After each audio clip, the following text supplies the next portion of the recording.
meeting is called to order on July 27th, Tuesday, 2010 at 1 o'clock. We'll start with Jeremiah Vick, Director for Youth for Christ, to lead us in the invocation and the pledge.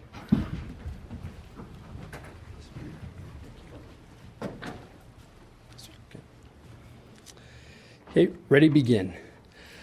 I pledge allegiance to the flag of the United States of America and to the republic for which it stands, one nation, under God, indivisible, with liberty and justice for all. Let's pray. Father, we thank you for your mercy and for your grace. We thank you for this meeting. We commit it to you. We commit the men and women that are present, the decisions that will be made. We pray for your glory and for your continued blessing on the Imperial Valley. We thank you for everything that you have done, and look forward to a bright future that you have planned for the Imperial Valley. Thank you. Bless the decisions that are made here today. Bless each one that's present. We pray all this in Jesus' name. Amen.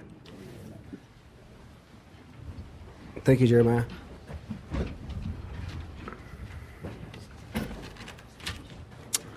Any actions taken in closed session? No, Mr. President. All right, it's time for presentations.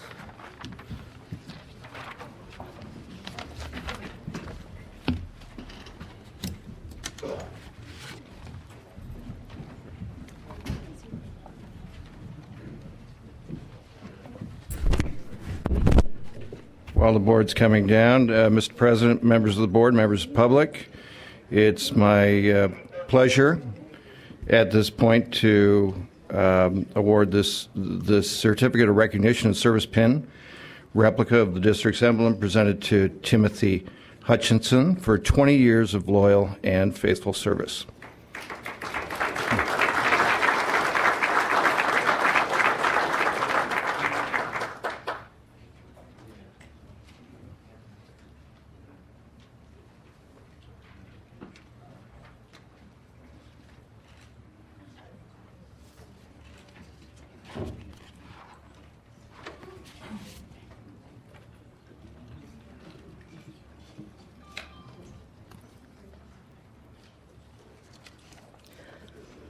For 20 years of service, Michael Jones, Centro in the Water Department.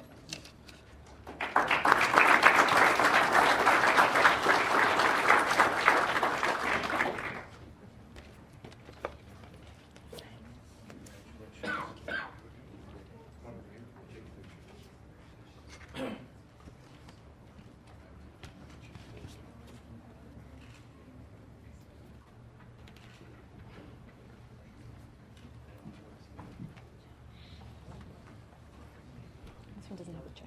I already took it. For 25 years of service, Daniel Vizcarra, Safety Technician 1 in the Human Resources Department.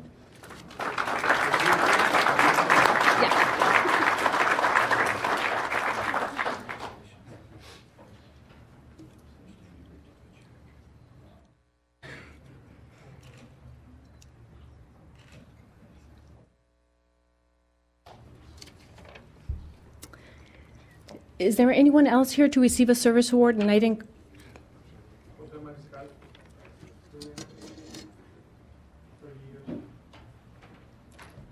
Come on down. 38. Now she'll get it. She'll find it. She's got it. No, we haven't. We'll do it twice. Good. Congratulations. Up there's pen. There we are. Okay. For 30 years of service, Jose Mariscal Jr., Centro in the Water Department.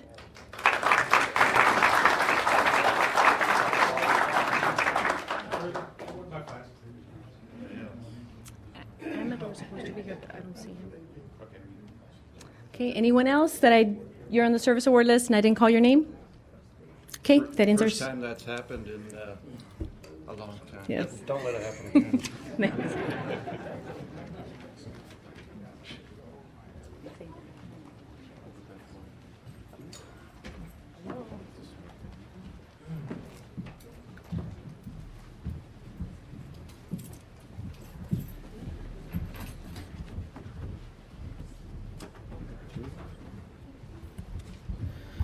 This is a public meeting. At this time, it's time for public comment. You may address the board on items that are within the subject matter of jurisdiction of IID, but not an item on the agenda. Please come to the podium and state your name and address for the record. John Hunter, Citizens for All American Canal Safety. And I know you guys are about to go ahead and decide to put the buoys in. I hope this is the final decision you got to make.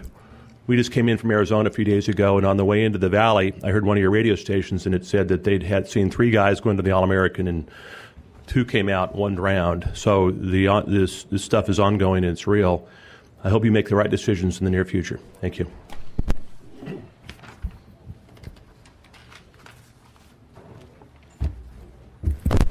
Good afternoon, Laura Hunter for Citizens for the All-American Canal Safety. And as my husband stated, drowning is still happening. So I think it will be very good, and we will be leaving you alone, not bothering you anymore when this stuff gets into the canal. And we really appreciate if you push hard to get this done. And let me tell you a little something. My grandson is with me. He's only 4 years old. He just turned 4. And some time ago, after the 60 Minutes, we were talking to David and his wife in a restaurant. And he is very busy coloring with his Crayolas. And we're talking about the drownings. We're talking about this and that. And he seems to be very occupied, coloring. But then he says, Grandma, why don't you just throw them a lifesaver? That's common sense. He was not even 4 at the time, and he says, just throw them a lifesaver. That's what we want. We don't want any more drownings. Thank you. Oscar Gonzalez, I'm an All-American also advocate now for saving lives, and I would like to congratulate Mr. Grady for not saving lives. And I think Mr. Grady, last time I was here, he was complaining that his own people were trashing him and whatever, but I'm not going to trash you because you're like an old movie, but not a classical movie. I know how you're going to act, and I know where you live. You live in Temecula, and you never had intentions of staying here, but you have to take the heat. And I know you're looking for a job right now, and I hope you find one soon before they fire you. I know that if Rudy Maldonado were to say 2 things, he would win. 1, he would fire you, and number Mr. 2, President, I'm going to finish. Number 2, the last point. Point of order. And 2, no, ain't no point of order. This is fine. You can say anything. And number 2, if he were to hire Jim Hanks as a general manager, he would win. There's nobody better qualified than Jim Hanks. And if Rudy said he's going to hire Jim Hanks, and if he says he's going to fire Brady, he'll win the election in November. All right. Thank you, Oscar. Thank you very much. Thank you. Are there any... No profanity, Oscar. Roberto Rubio. I'm talking about the All-American Canal also. Stella, there's about 150,000 teenagers die in car accidents, and making a car a very dangerous vehicle. Now, according to you, if all these teenagers that die, it's their fault for having taken the choice of driving this vehicle. So I compare that to the people that drowned in the All-American Canal. They made a choice. The teenagers made a choice. So according to you, means that nobody should take any efforts to make the cars safer. I don't think I gave my name. Is Roberto Rubio, El Centro, California, 307 East Orange, El Centro, California. Thank you. Thank you.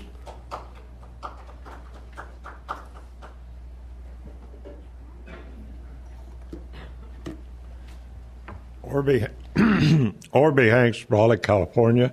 Mr. President, I know it says that we are to not to address things that are on the agenda, and the information items you have. Will we be given a chance to address those items? I haven't remembered a time when we haven't asked for public comment on an agenda item. There will be a chance. Put me down for number 4. Okay.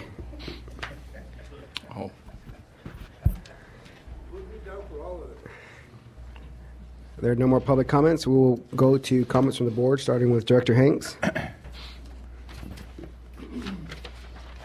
No comments. I'm not looking for a job right now. Director Menville. Yes, I just want to say I know in our currents that the IID staff puts out, it's got in here that we had 2 Imperial Valley natives join the Ag Water Management team. So Blake Pleward and Autumn Ashers. I know one of them went to Cal Poly Pomona and the other one went to Cal Poly San Luis, but both of them were born here, raised here, went to school, came back to the valley, and they're now working for the IID. So I think that's an excellent deal. Glad to see that. Thank you. Director Body. Just real quick, I know we have a long agenda. Dr. Hunter and Mrs. Hunter, I want to thank you very much, Mr. Stradle, for the combined effort. There's still work to be done, probably a trip or two to Washington still. So I think it's the right thing to do. So I want to thank you very much for helping us get this far. Director Mendoza. No comment. I have no comment. We'll move on to governance. Item number 1, board discussion regarding chain of authority. I brought this. Mr. President, I have some general manager comments. Go ahead. Thank you. To Mr. Hunter's comments, I had mentioned to him before this meeting that I'd be giving the board an update and general manager's comments on the All-American Canal and the installation of the buoys. Just a number of items. In my discussions with the Bureau of Reclamation, Mr. Abadi got some very positive feedback from them a couple of months ago. We are not getting that same, I won't say cooperation, but in terms of the Bureau being interested in paying for the installation. I think if we wait for the Bureau, it's going to be a long time waiting, and I'm not recommending that we wait any longer to install these. Likewise, my conversations with San Diego Water Authority are not producing any result or commitments on their part for doing this. I believe that we need to do the right thing, put the measures in. We can't. We will continue to ask for funding from what we consider our partners, but what we're doing right now is on the line portion of the canal where the water velocity and danger is the greatest. Cost estimates are nearly complete. The good news is these estimates are coming down dramatically, and if Dr. Hunter and I were to have a conversation, if we put a whole bunch of these in, the price per is coming down. We think that right now for the line portion, we're probably talking about $250,000 or maybe less. So that is that's very encouraging. So I'm going to be coming back in August with planned dollar amount and asking for approval to install these devices. As general manager, I will be recommending that if there is no other funding source, IID will fund this. We'll find the money. We're a large operation. We can find the money. So that will be coming back to you in 30 days or less. Just a couple other things. I've been requested by the March of Dimes organization to be the chair of the Imperial Valley 2011 campaign, so we'll start working on that, and I'll be giving you updates on that. Also, we had a full-day leadership workshop with 100 or so of our managers and supervisors last Thursday. Went over strategic planning, went over organizational analysis, reorganizations, a lot of personnel issues. I personally think it was well worth the full day of concentration on that with our managers. I've received quite a bit of feedback on that. I'll also be scheduling about 30 separate brown bag meetings with rank and file. That'll be coming up in August. It probably go into September to schedule those meetings. And then lastly, we'd like to pull items 14 and 15. These are MWAs in energy, and they would like just a bit more time, and it is not time critical. These will be brought back at a future board meeting, and that's all I have. And President Sanchez, just one comment. I brought with me a memorandum which I provided to the board and the public before, but I provided to the board and public again with regard to IID water rights history, but also with regard to the trust beneficiary relationship that's discussed so many times. We now have 3 lawsuits, one of which in which the court has ruled in our favor, where petitioners are complaining that IID can't do something without their permission because they are somehow beneficiaries of a trust and therefore have some power over IID assets. And so there's been questions raised by the board and the public about that. Although the memorandum is specific to water issues, the legal issues are identical, whether it's water or power. And so I put about 10 of them on the table. I gave them to the board, and if you need more, just let me know and I'll provide some copies. Thank you. Going to informational item 1, board discussion regarding chain of authority. I brought this for discussion. I know this has been a lot of somewhat heated, somewhat talk within our water coolers, and I think it's important that Mr. Brady, that you kind of go over it with the board and the public as far as what this certain action item that you brought is going to accomplish and how it protects board members and employees, and then we'll open it up for board discussion and public comment. Thank you, Mr. President.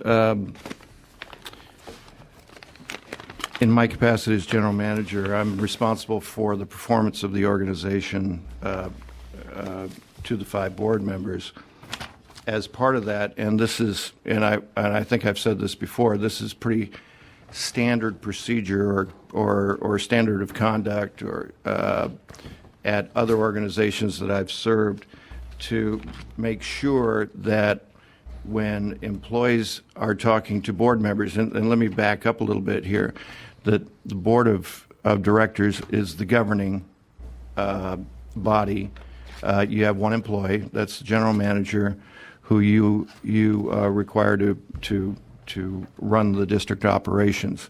The board is not tasked with managing the organization the general manager is.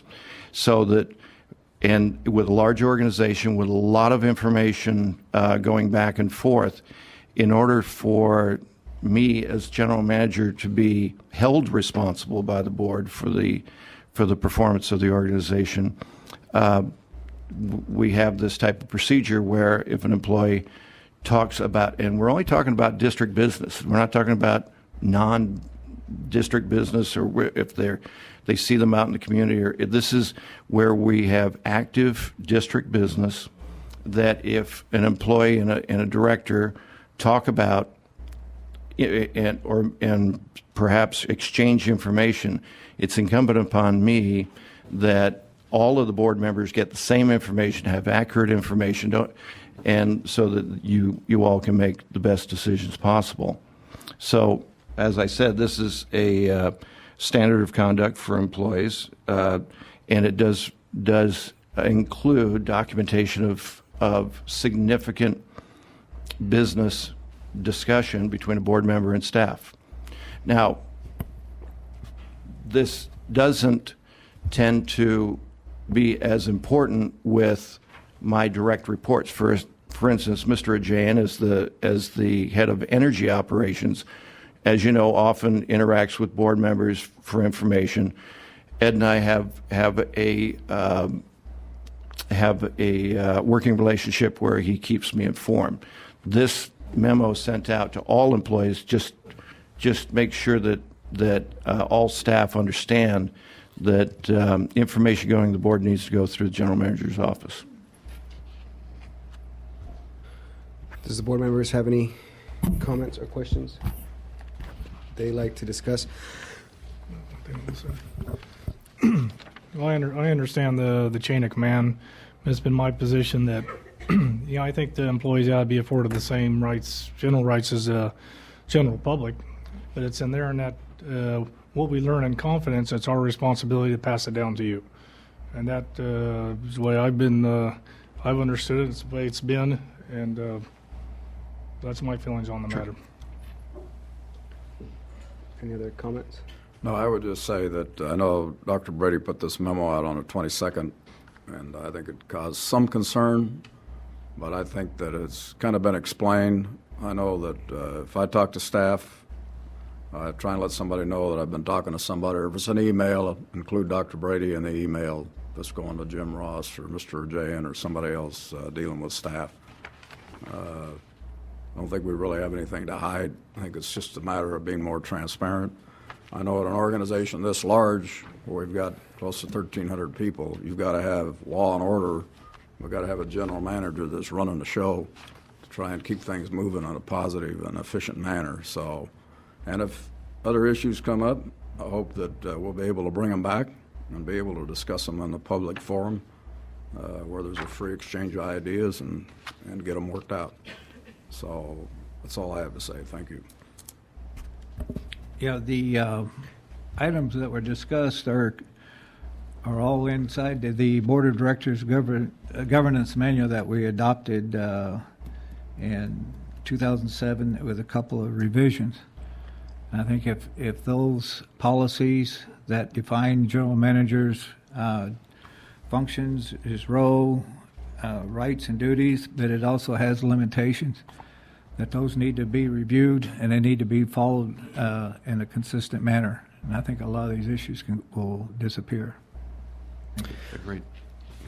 Mr. Brady, I see one issue with it, and that's the borderline between an employee and a ratepayer. At what point can our employee be a ratepayer? I understand that they have a whistleblower policy, but if it's something small, minute, I think they should be able to bring it to the board without having to document as a ratepayer. However, if the board member questions or perceives to move forward with the concern, I think at that point the issue needs to be documented because the response from the employee will be an employee response based on his knowledge of the district. I believe the concern shouldn't be documented necessarily.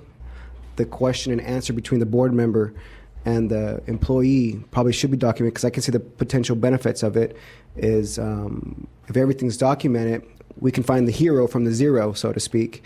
Was it a person underneath the manager who had the idea and the manager's taking the credit, but it's well documented between your office and our paperwork.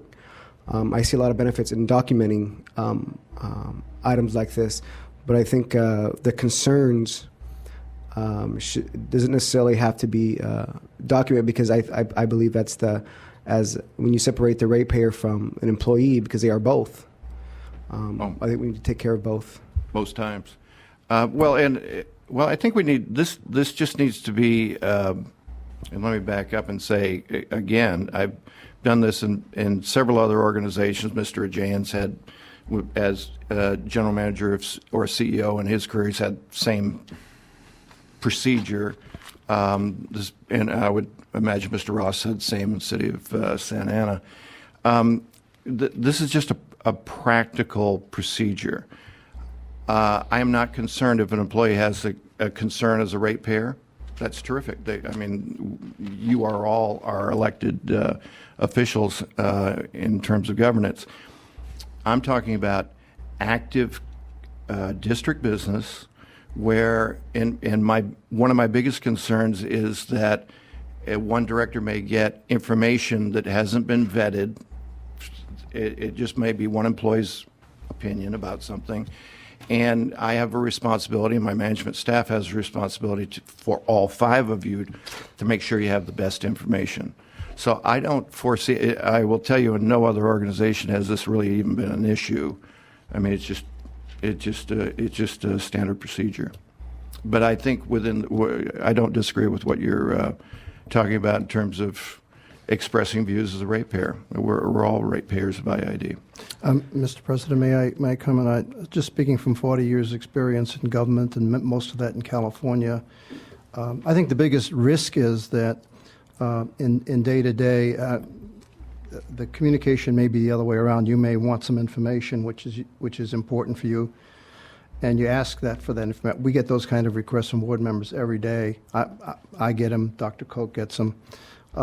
And in the past, we found in some cases that information is passed on to one board member, but not passed on to all board members. In some cases, documents have been sent to board members. Now, the board member who gets the information, they're within their right to ask for this public information. But if they get information either verbally, orally, or in writing from a staff member, and the other four members don't get it, then you have an unequal amount of information going into an item that may come before the board, and that's the biggest risk. I think that the chain of command is primarily to ensure that you all have an equal amount of information when you deliberate on an issue, and that not one of you has a cheat sheet of 9 pages that came from somewhere that one staff member in the department sent. That's for that reason that anytime I have a discussion, I pass it on. If any information is passed on to a board member, we make sure that all board members get it as well. Well, I go back to, and I think back since I've been on this board, as I kind of wonder where this organization would be if somebody didn't come forward on the Green Path Southwest project, if somebody didn't come forward on compliance issues, when the board's been told everything's okay. What if that had not been there? Where would we be today? So, I'd just like to make a comment that I've always had an open door policy with the employees, and they feel comfortable talking to me. And I will continue to have an open door policy, and they can feel comfortable talking to me today as well or in the future. I understand your chain of command. I respect that. But I also have a duty to the employees, and if they need to talk to me, they will. Understood. That's not incompatible with what I've got here. Step to the mic, please. The microphone.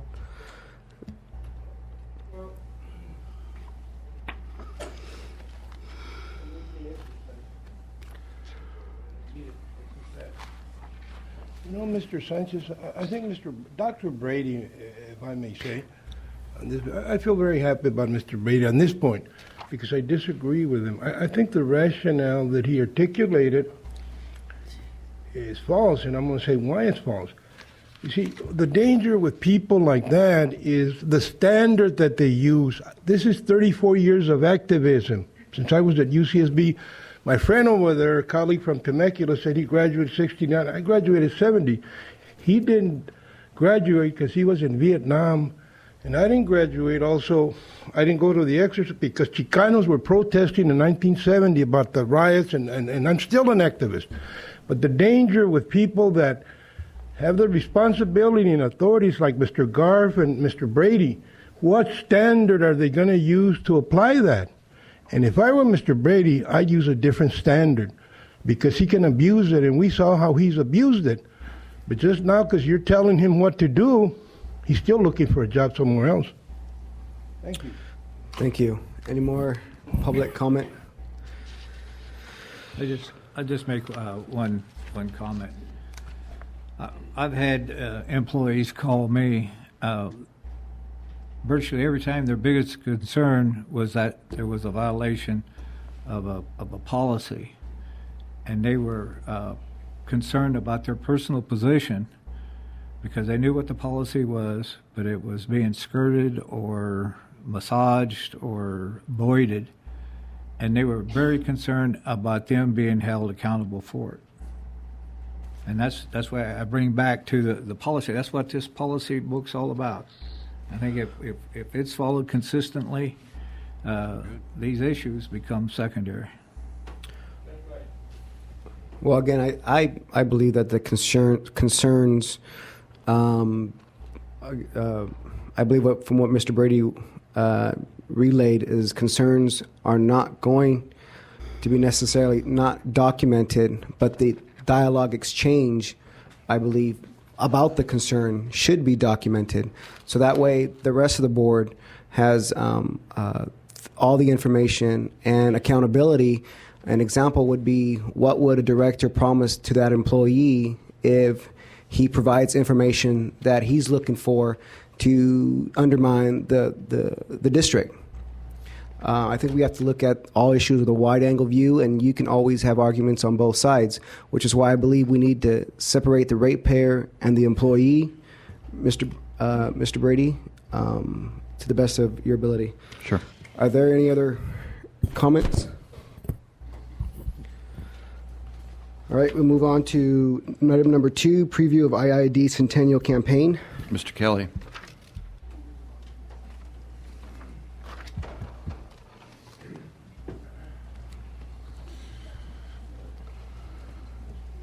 President Sanchez, members of the board, on Sunday of just a couple of days ago, IID was 99 years old. So in exactly 1 year, almost exactly, IID will celebrate its centennial. And to mark that, we're proposing and actually moving forward with a year-long campaign that will not rebrand the organization. It will only reinforce the fundamental notion that IID is a public agency. In my time at IID, I've often heard the district referred to as a company. I think this is a holdover from generations ago, and I think it's probably used in a familiar way, and it isn't negative. But I would submit to the board and to the entire organization that IID for almost 100 years now has been a public agency, and that we need to have some discipline in thinking about IID in just that way. So here is the revised logo treatment that we're proposing. Now you will note that is not the familiar shield. And Tony, will you please show the red, white, and blue IID logo? Okay, that is the logo. I was the guy when I first came to IID who stopped the bifurcation of the logos. That was the great logo war at IID, and I don't mean to revisit it. So that is the official logo. It was adopted in, I think, 1937, soon after the district entered the public power business. The biggest modification is the typeface and the slogan, "A Century of Service." We don't expect to do anything with signage on buildings. We do want to have that appear on the sides of our vehicles. We would like to imprint it on our employees' shirts as well. And so what I would put to you as a board, not for a vote, but just as a sort of a show of sentiment, that you're for this new logo treatment, with "A Century of Service" being the slogan, and having it appear in virtually every print execution over the course of the next 12 months. I'll take that as a yes. Well, no, I have a question, Mr. Kelly, if I may.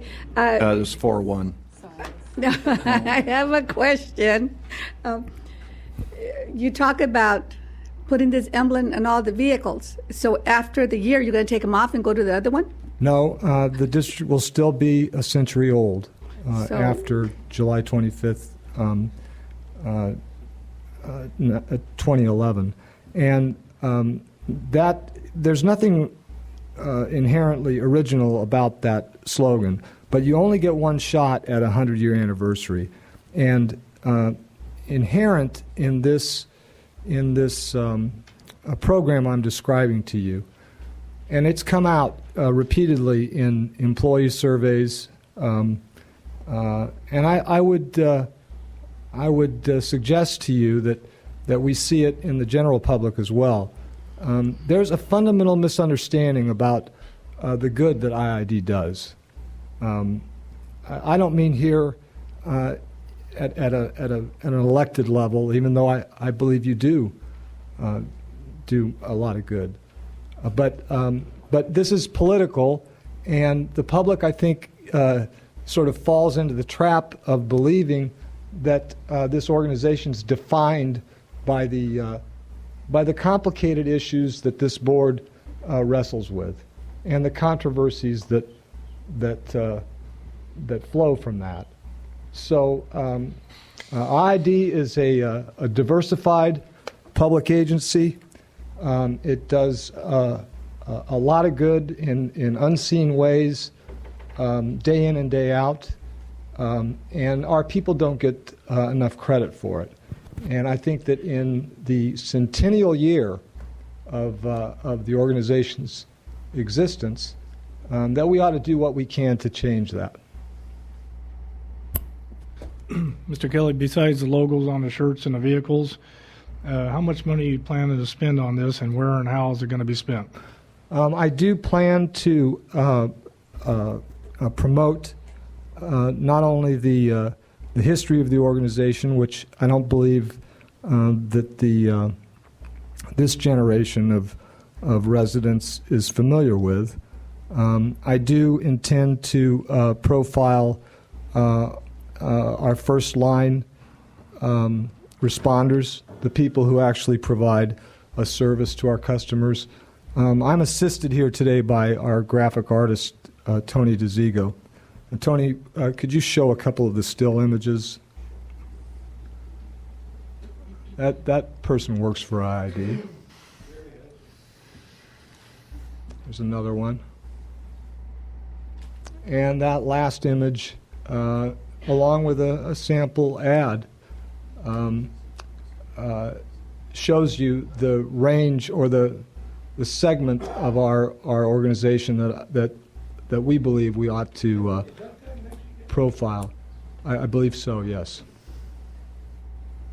So what I would do is come back to this board with a budget amendment and a sample of factual, straight narrative type advertising, and we would commence a year-long run-up to the actual event, which will be the 100-year anniversary.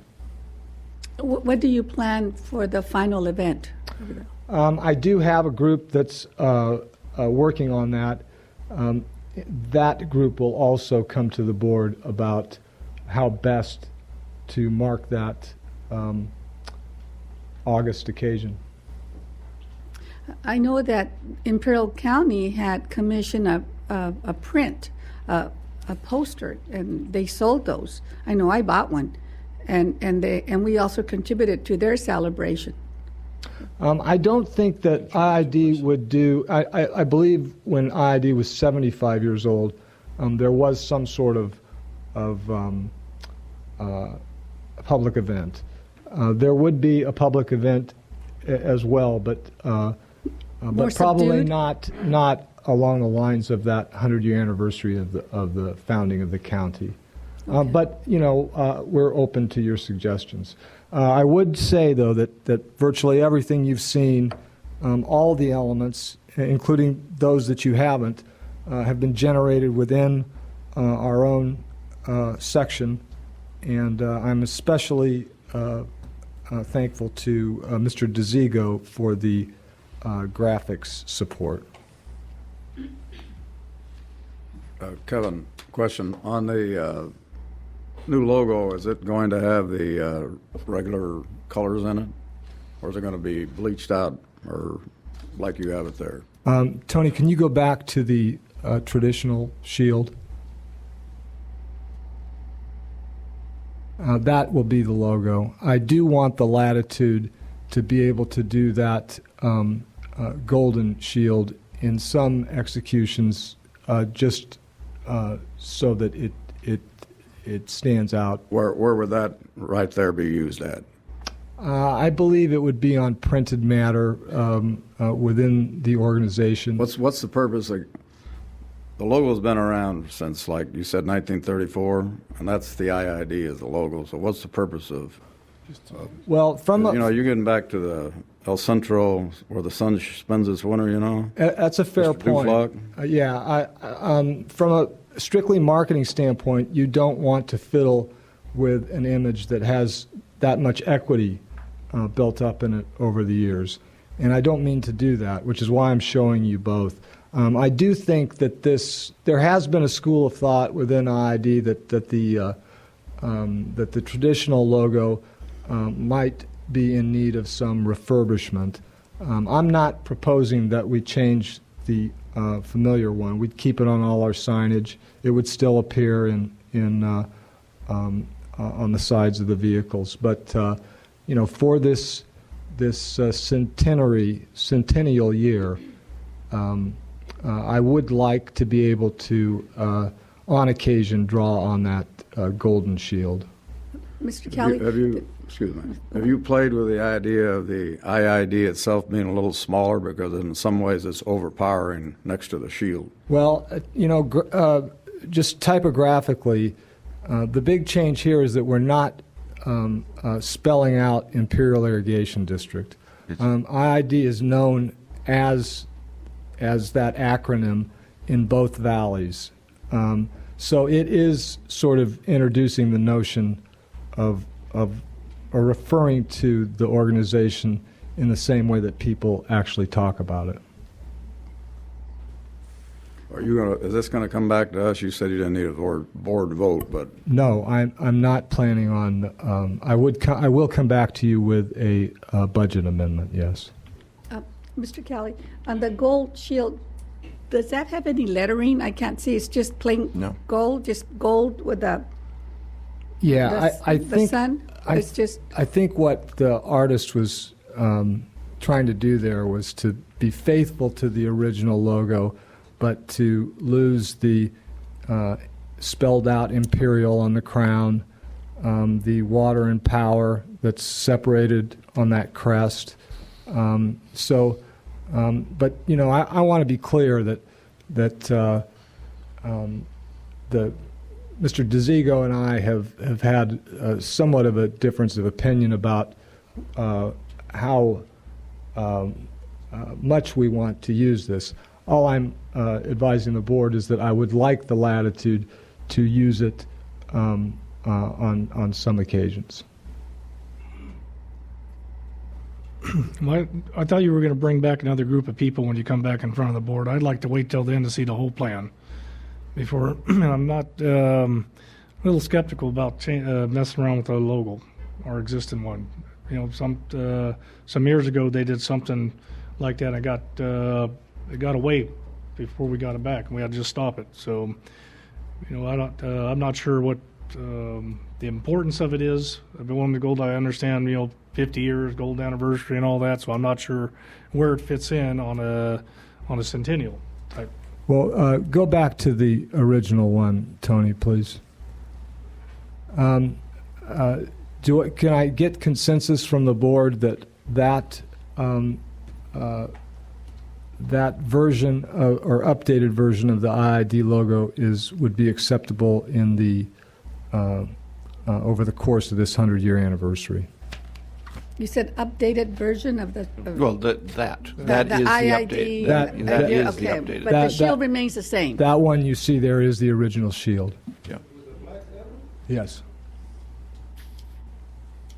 That's acceptable to me. What that replaces is the literal Imperial Irrigation District and a thin printer's rule and the existing slogan of protecting the flow of progress. So the big change is the graphics and the slogan.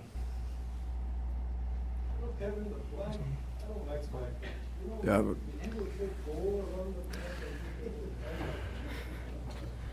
I would just comment, I want the logo to stay the same because it's been there forever. And then with the IID, to me, that thing maybe needs to be downsized just a hair at a different color because that color doesn't match with the emblem. I don't have a problem with a century of service, but to me, the IID, which is primary, but still, this looks a little overpowering next to the shield. And I don't think the shield should be taken away from. That's just my opinion. Thank you. We can work on that. My better judgment, because I learned a long time ago when it comes to colors and design, you always defer to the lady on the board. But we have a lady on the board. In hopes of getting a 5-0 vote, I was kind of hoping it'd be like $100 gold piece. I should have gone with the gold standard for the gold version, but I actually the gold shield is I think would end up being limited in its use, and the original shield, we went through an awful lot to reintroduce that. And I wouldn't want us to cannibalize the... If you're kind of looked and see, kind of measure where we're at, okay.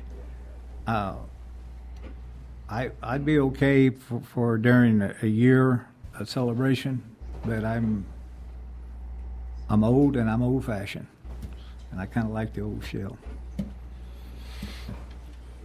I think there's room for both of them. Use your discretion with the gold one because it's a year of century of service.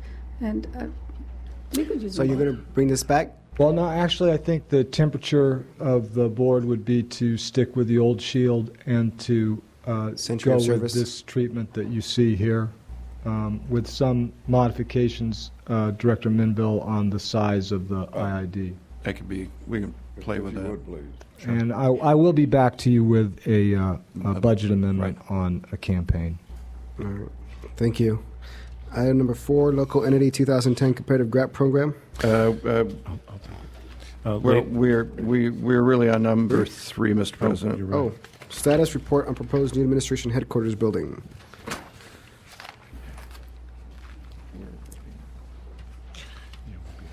Yeah, this will be fairly brief, and I don't have any slides, but just a brief summary. I think the last time this came before the board was in June of 2007. And at that time, we were talking about a headquarters building. I think it had been sized out at 124,000 square feet. And it was to house about 550 of the 1,300 employees in the district. When we also, I think at that time, we have purchased the 80 acres over there on Baroni, and we're in the process of trying to go through the LAFCO process. And the latest I've heard is that we're still about 3 months away from getting the LAFCO certification that will incorporate that into the City of Imperial. Some questions have come up when we started looking at this. We brought in a consultant just to get some idea of what we might be facing if we wanted to do some sort of a needs assessment that might actually expand beyond just the headquarters building.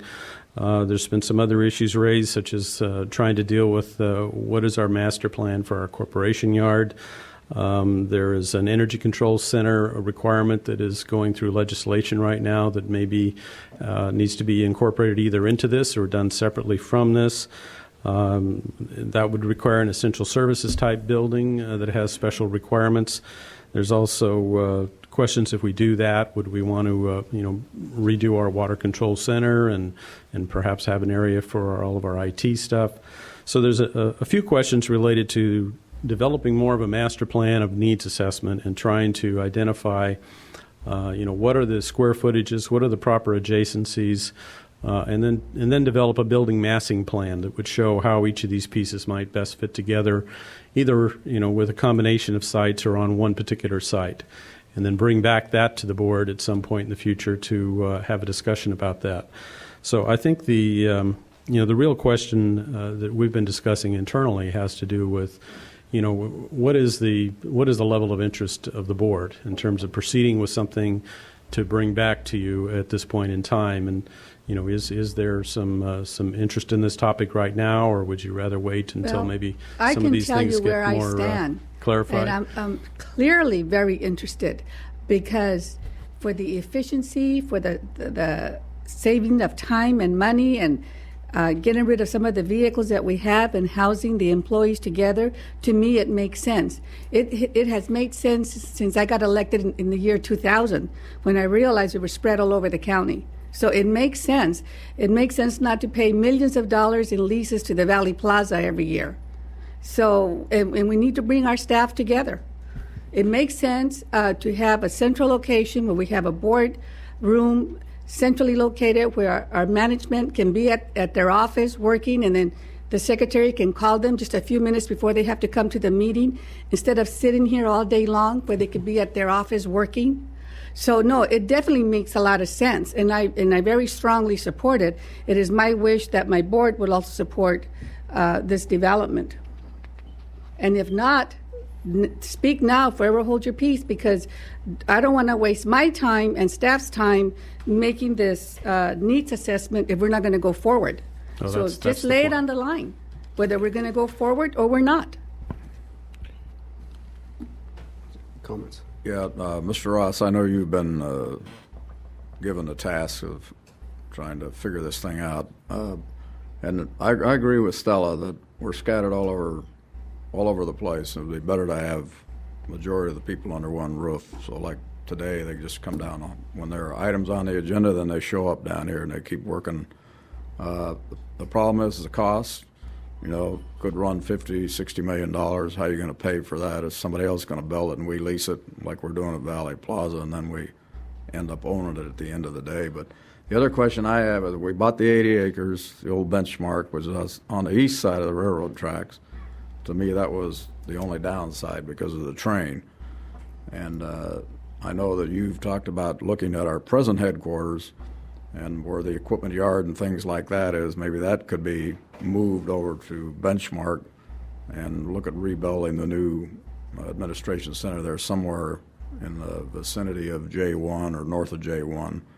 And we got signal lights up there on 86 where they could come in from the backside. But my question is that also being looked at in the work that you're doing about trying to figure out how we're going to build a new administration building and exactly where it's going to be built? Because the board did vote to stay in Imperial, and so that's a done deal. And that simplifies things a lot, because Right. we know we're pretty much working with those two sites. Right. And so I think what the point where we'd come back to you would be when we have some options to share with you in terms of how we might set this up, where it might be positioned on either one or both of these parcels, and what scope of improvements it may include, and what type of phasing we may look at, because there may be some things we do now and some things that are anticipated a ways in the future. Yeah, and I know that at Valley Plaza we're paying out good money out there for rent, and I think $1.3 million a year. leases end in about 2012. We're better off to be doing our own thing, but it's just a matter of how we're going to pay for it. And also, if we do build something, I don't want some big elaborate-looking thing. I want a working building that's practical, workable, deals with the environment, et cetera, because otherwise we get shot at, they drive by and say, that's where all our money is going. We don't need that. We need a place that we can work, get the work done, but it's practical, it fits into the Imperial Valley, and looks like it belongs to the valley. Director Menville, the Valley Plaza is not the only location where we're leasing office space. We have the old Imperial Credit Union building. We have the doctor's office adjacent to the district in Imperial. So we have quite a few buildings that we're leasing, and it amounts to quite a few million a year. When you look at the overall, it doesn't make any economic sense to keep on throwing money out the window when we can build our own place and house our people together. No, you're much better What's so off. hard to understand about that? You're much better off with a fixed amount for a bond than you are to be paying leases that will go up every year. In the long term, you'll save money. Another issue that will come up as you talk about all the places we have around town, then there also needs to be a look at, then what? What do you do with those pieces of property? And, do we sell them if we happen to own them? If they're leased, then that's an issue that we can work out with the landlord. But there's a number of issues, and it's going to take a concentrated effort to move us forward on this, and that's why we just want to make sure that the board in fact believes that this is a priority at this point in time, and in fact wants us to invest the time and effort to do that. It's really up to this board to decide what they want to do. Could I at least chime in and say that there may be a need for more than one building, and I do want to bring up this operations center issue, which is a whole different kind of facility. It's a secured facility, and our reliability requirements by WEC are leading us toward that kind of a recommendation. So what you might come back with is a building that may have a section that's secured, or maybe two buildings on one Right. site. I think that's It's trying to get all the needs and then put them into the boxes and then start moving them around and seeing what makes sense. Like Mr. Ajayan talks about the FERC and the NERC and all those requirements that aren't quite clear yet, because the legislation, as I understand it, is still being written. Mm-hmm. And we don't want to proceed down a path to have something ready to find out that then they upgrade their requirements on us. On the other hand, we know if they're doing something like that for energy, the next logical the thing to do is to do it for water, because it's another essential system that needs to be protected, and our water control facility is starting to, it's been 10, 12 years since that was built, so things need to be renewed and upgraded. So anyway, we may find that we want to build a facility like that over on another site somewhere, and it may not want to be adjacent to everything else we're doing. But those are the types of things we can at least have an assessment of and give you some options and make some recommendations. And if I might, Jim, the assessment isn't free. It's as much as about $100,000. About $100,000 to do a comprehensive and things. You may recall we have done assessments in the past. Yeah, we did not too long ago. 2007. 2007. Things have, as Mr. Ajayan's talked about, the WEC requirement. There are a number of things that make a new assessment very practical. Are there any components of the previous assessment that can be used sure. for this one, so you wouldn't have to reinvent the wheel? Oh, sure. All that data is being incorporated and would be part of, whatever our consultant ends up looking at, when we choose a consultant. Well, I guess the next question is this board interested to go forward and spend $100,000 to look at the needs assessment? Yeah, I'm fine with it. Yeah, conceptually, I agree. What I would like to see is the numbers come so that we can make that hard decision. Absolutely. And if that's what it takes in the needs assessment, that's fine. It just appears to me that the amount of money that we're paying out in rent and so forth, and the inefficiencies that goes with the logistics of it, makes sense to take a look at it. But I'd like to know what the bottom line is, and whether it's going to have an impact on the rates, and make that decision. And I think we could get to at least a point where we could tell you what those answers are. Okay. You have direction. Okay. All right. Thank you. Now moving on to number 4. Local Entity 2010 Competitive Grant Program. Jeff, you have that? Yes. Lady and gentlemen of the board, Vince Brook was going to introduce this item. He's been placed in charge of local entity. He's off involved in some FEMA issues with regard to the AAC siphon, so I want to take over for him. Present is basically the group that's been working to put this RFP together. That's Craig Gottlieb from Internal Auditing, who's hiding in the back, and also Mr. Sampson and Mr. Reza, who are here. That they're our local entity facilitators. What we've done is we've prepared a draft of the RFP for the competitive program, and as you'll recall, we've already given out grants on the non-competitive program for 05, 06, 06, 07, and 07, 08. And just to refresh your recollection of where these numbers come from, originally we prepared a calculation that compared the amount of money available to pay out on the program with the volumes of water that would be generated by fallowing. We paid out, I believe, a little less than we had, which is $4 million, a little more than $4 million on the non-competitive side, and now we have about $2.2 million left to pay out.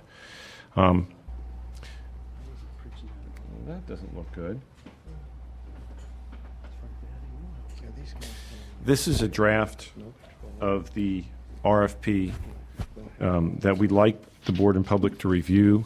Once you've had a chance to review it, we'd like to bring it back for action.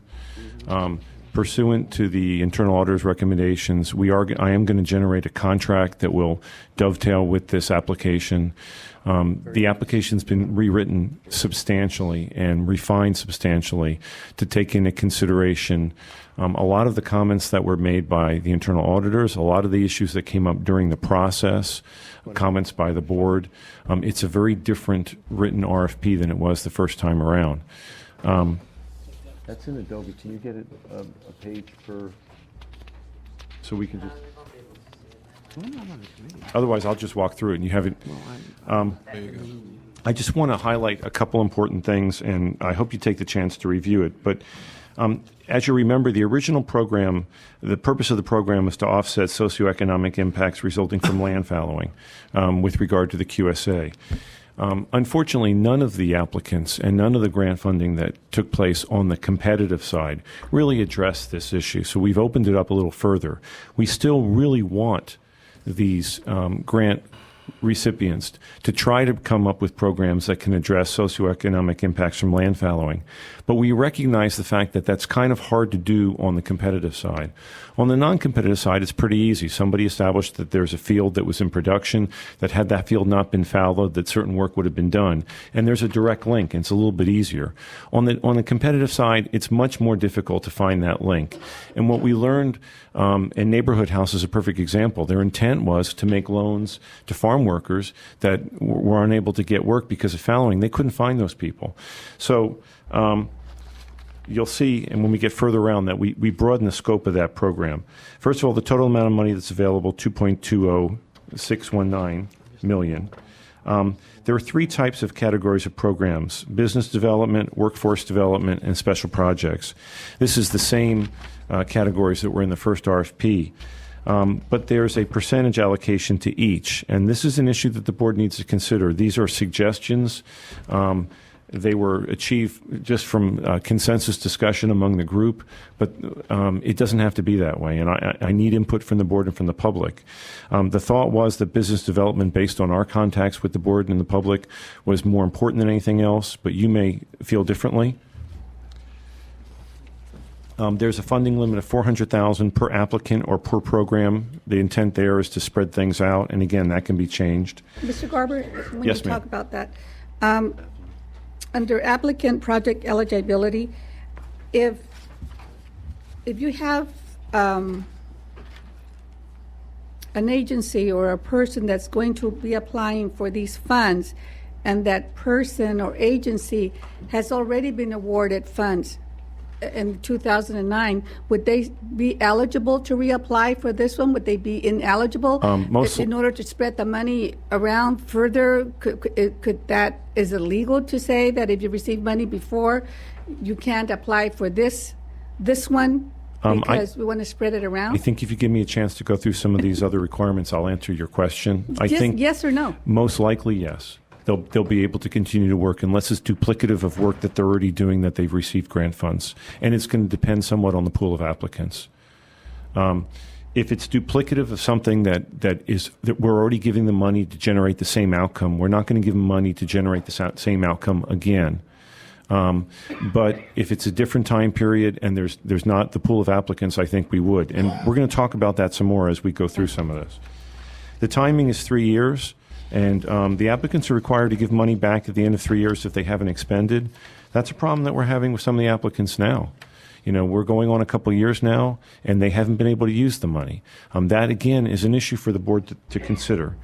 The applicants should at least have some type of presence in the Imperial Valley. The project should be sited in the Imperial Valley. There's a clause here about legal challenges. I will note I'm not aware of anybody that's challenging the local entity grant program.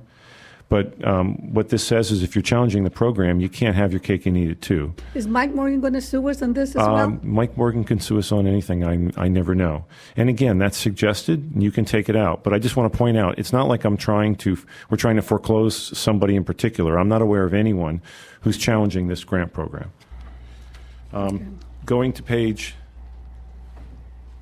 Betty, you with me? Going to page 3. Wait a minute. Go back to to applicant project eligibility, number 2, location of applicant. It Yes, ma'am. says should maintain a significant presence or business. I say, they should be a business here in the Imperial Valley because we're mitigating the socioeconomic impacts in the Imperial Valley. I think we mean the same thing. No, it doesn't because you say a significant. Well, here's an example. Arbor. Arbor is not based in the Imperial Valley, but they have a presence here. We awarded a grant to them last year. Is it your intention not to do that? Do they have an office here? Is it? Yes, ma'am. They're part of a bigger organization, but they have their own chapter here? I think that's what we mean by significant presence or business. They have to have a business establishment in the valley, but it's very possible that they're a region that they extend beyond our region. They could be a national, state, or regional organization. If they don't have a significant presence here, that's the intent of that. What I don't want is for an agency or a person that doesn't live in the Imperial Valley and then submits a proposal, and then after being awarded that proposal, they come and establish residence here in the valley. I think that is this foreclosed. prevents that from Yes, ma'am. from happening. I think that's the intent of this language. Okay. It also says the project has to be sited here in the valley. If you look at number 3 on page 2. Also, the one that's up on the screen and the one I have, and I put about 10 of them on the table, has a typo on the footer fixed and one number on one of the last pages fixed. Otherwise, it's identical to the one in the board packet. If you move on to page 3, the primary objective, again, is to mitigate the effects of negative social impacts of fallowing. But we recognize the fact that it might be impossible or very difficult to meet that objective. It always reminds me of remember the primary directive in Star Trek? Or am I dating myself? Yeah. Anyhow, so what we did was we came up with a secondary objective, and it's much broader. We said, look, if you can't meet the primary objective, then you need to meet the secondary objective. You need to provide positive economic stimulus to a broad sector of persons and or businesses within the region, and the region is the county or our water service territory. Now, what we did was we came up with a fairly elegant way of rewarding people that met the primary objective by giving them a bonus in the scoring, and that's shown later on in section 11.3b. But we tried to resolve a bunch of issues. One, we recognized the fact that it's very difficult to meet the primary objective, and in fact, we awarded grants to just about every applicant that got an award last time around that did not comply with the program, because the program only allowed them to meet the primary objective. So we've widened the scope of the program to take that into consideration. They still have to verify the objectives, and that's going to be tough. They have to verify that they got what they said they're going to achieve. That's going to be difficult. If you go to page 4, this was an issue that was hotly debated among the group, and that was matching. There was a discussion about whether we were going to have cash and in-kind matching. And I would defer to Mr. Gottlieb because he's become the resident expert on that issue. But the group decided that we're going to require a cash match. It's going to be fairly low. It's 12.5%. So thus what happens is if an applicant receives an award, they're going to have to find a cash match of 12.5% to kind of commit themselves.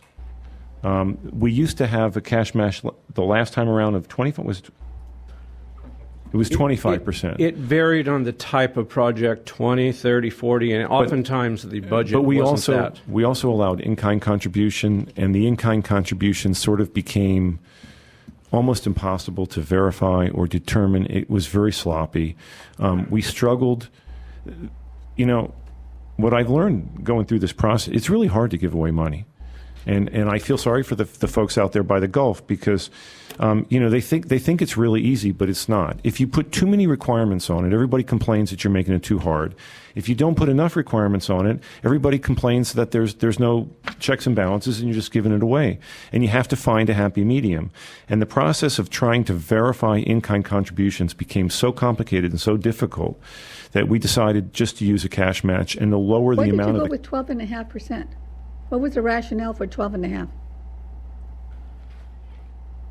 That was the amount that our consultants came up with that would be a reasonable amount that the winners would be able to attain.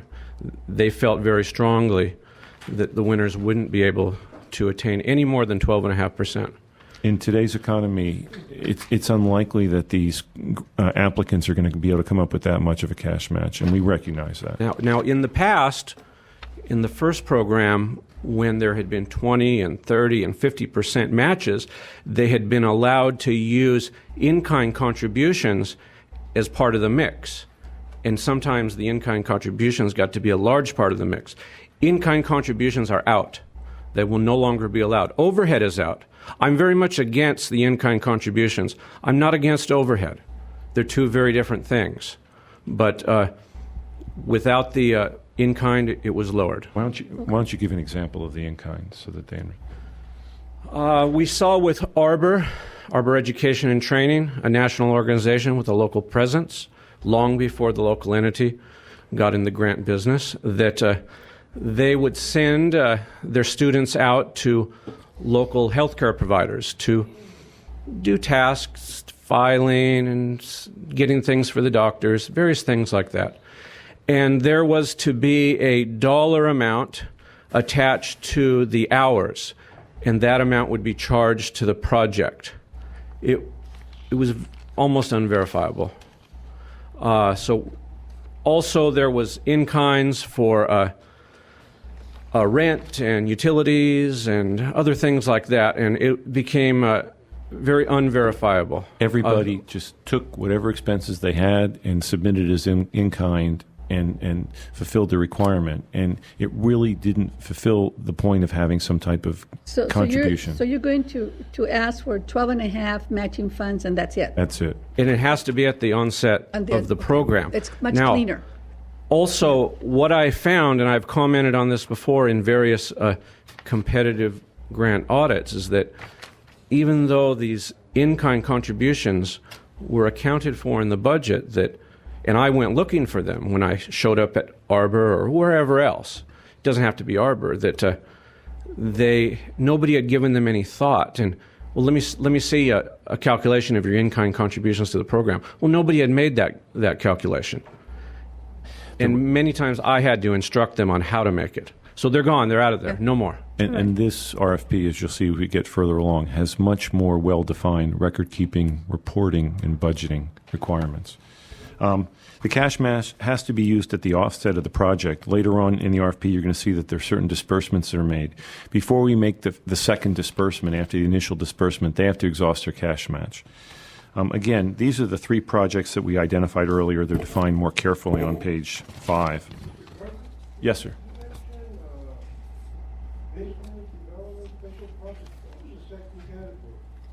The second, workforce development, business development, workforce development, and special projects. That's 3. Ineligible projects. This, Director Mendoza, this goes back to what you were talking about.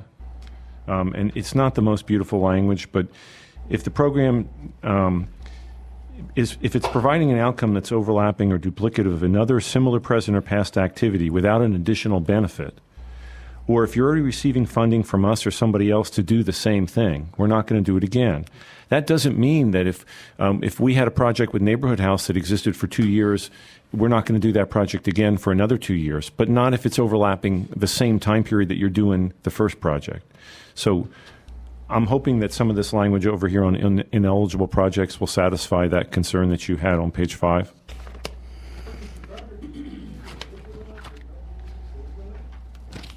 Excuse me?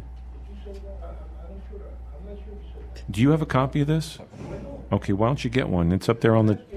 Okay, well, it's up there on the table. That'll make it... Oscar. Can you wait for your questions till after the presentation? That way you can step up to the mic and state your name for the record. Page 5 talks about... Okay, let me understand this.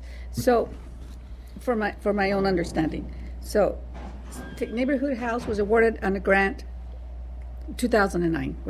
So if they can submit another proposal for this one, as long as it's a different, it's not the same, the same program they had submitted in 2009. Right. Now, their program might be defined by time. If they submitted a program in 2009 for the next 3 years, well, then they can't do the same thing over 3 years. That's part of the problem is the original one, was it 2 years? Okay, this is, I make it really easy for me to understand, Mr. Carver. So any agency or person that was awarded a contract in 2009, and then they spend that money, and now they want to apply for this particular program, this grant. They can do it as long as it doesn't overlap, but they were awarded the first time. Yes, ma'am. And That's all I wanted to know. Part of the problem is some of these original entities might have to return money or might have to complete their process or may have money left over so that they can be in a position to be awarded a new grant. Okay, that's what I wanted to know. All right. That takes us to... Mr. Garber, Hanks? Director Hanks has a question. Yes, sir. On page 5.8C. Yes, sir. Okay, say if you have a program similar to the neighborhood house. Okay, how are they expected to come up with the 12.5% funding? I'm sorry, Director Hanks. Oscar was kind of mumbling in my ear. Could you start again? Yeah. On 8C. Okay, and if you have an organization similar to the neighborhood house, how would they be expected to come up with a 12.5% if basically all they operate off is grant money? That's a good question. Then maybe we need to, again, the 12.5 is a suggestion based on the group. Maybe you don't want to make everybody do a cash match. I'm not here to totally defend the requirement of cash match. Let me ask that to Mr. Reza. How would you address that, Director Hanks' concern? The match is a requirement for investment into the program by the agency or the applicant themselves. It increases the cost or the value of the program. Now, it is a concern, and that's one of the things that we looked at when we decided on whether to accept in-kind as a component of the match. Because of the lack of verification on the in-kind, that's why that was eliminated. It would create more problems down the road. We felt that it is necessary to have a cash match. As to the percentage, of course, that is up to your decision as to what you feel is justifiable, especially within this economy. I would agree with you and with everybody here that 12.5%, if you're talking about a $400,000 grant, you're looking at $50,000 that they must put up as a cash match. And especially that they must put up at the front end of the program before the second disbursement of the amount. However, we also have to consider that that in order to get the best qualified proposals out there with the best programmed and definitely the most viability for success, then I think there has to be a cash match, and that's why we determined that 12.5 would be the fairest one possible. Of course, that is up to But the question is, where do they come up with that money? I mean, they're operating strictly as a nonprofit through grants and awards through different groups. And so unless a group awarded them the cash to use on this, I don't see how they could come up with that. Most agencies, even though they're a nonprofit, will have some type of funds within their budget. It does not. A nonprofit does not preclude that they zero out at the end of the year. Someone will have a healthy cash flow. They'll have a carryover Right. for the next year? Right. That is not prohibitive of a nonprofit. In fact, nonprofits should have carryovers into the next year. But we don't permit that with our funds. Well, yours as not a nonprofit. The IID is not a nonprofit. I'm saying the award money that we distribute Right. has a provision for it to return to us. They can't hold it over as a carryover. That's correct. Absolutely. That is correct. And that provision was in the original one. It was never enforced. I don't have a problem with that, but Yeah. but that eliminates that as being a. But I would like to point out that, I'm not wedded to that necessary provision either. And having talked to these people and learned a lot about how grants work, that's not always enforced. But what I found out was when I went through the first RFP, most of it was impossible to enforce. But if you do take the money back, that can affect the cash match issue, and that's a good point. And they're related concepts. Well, let me give you an example. Let's say that And I disagree with Craig on in-kind, okay, for this type of purposes. I understand where he's coming from as far as from an auditor and auditing, but if a facility had the building space and they wanted to use that as in-kind contribution, okay, and we don't allow that, now they got to put up the cash, okay, what is that cash going to be used for? Okay, either to rent that space or go rent a trailer. You know, so I mean, you got to be careful with these issues. You know, it's in kind would be hard to document, but I think you can determine certain categories that would be acceptable in kind that would help meet this. The difficult part is determining the value of that in-kind contribution, whether leaving it up to an agency to be totally subjective in determining the value of that, or trying to establish a accepted value for, let's say, the rent of a facility. Now, as to where they could get their cash match, one, most agencies will have some type of funding already available to them. Two, they can link up with other local agencies or regional agencies to contribute some funds into the program. We've divided it into three categories. One, business component. The second, the training component. They could link up, if somebody's going to provide a training program for a specific business sector, they could definitely link up with that business sector to contribute the funds, because in the long run, it is that business sector that's going to be benefited by these people getting the additional skills to be stepping into the business.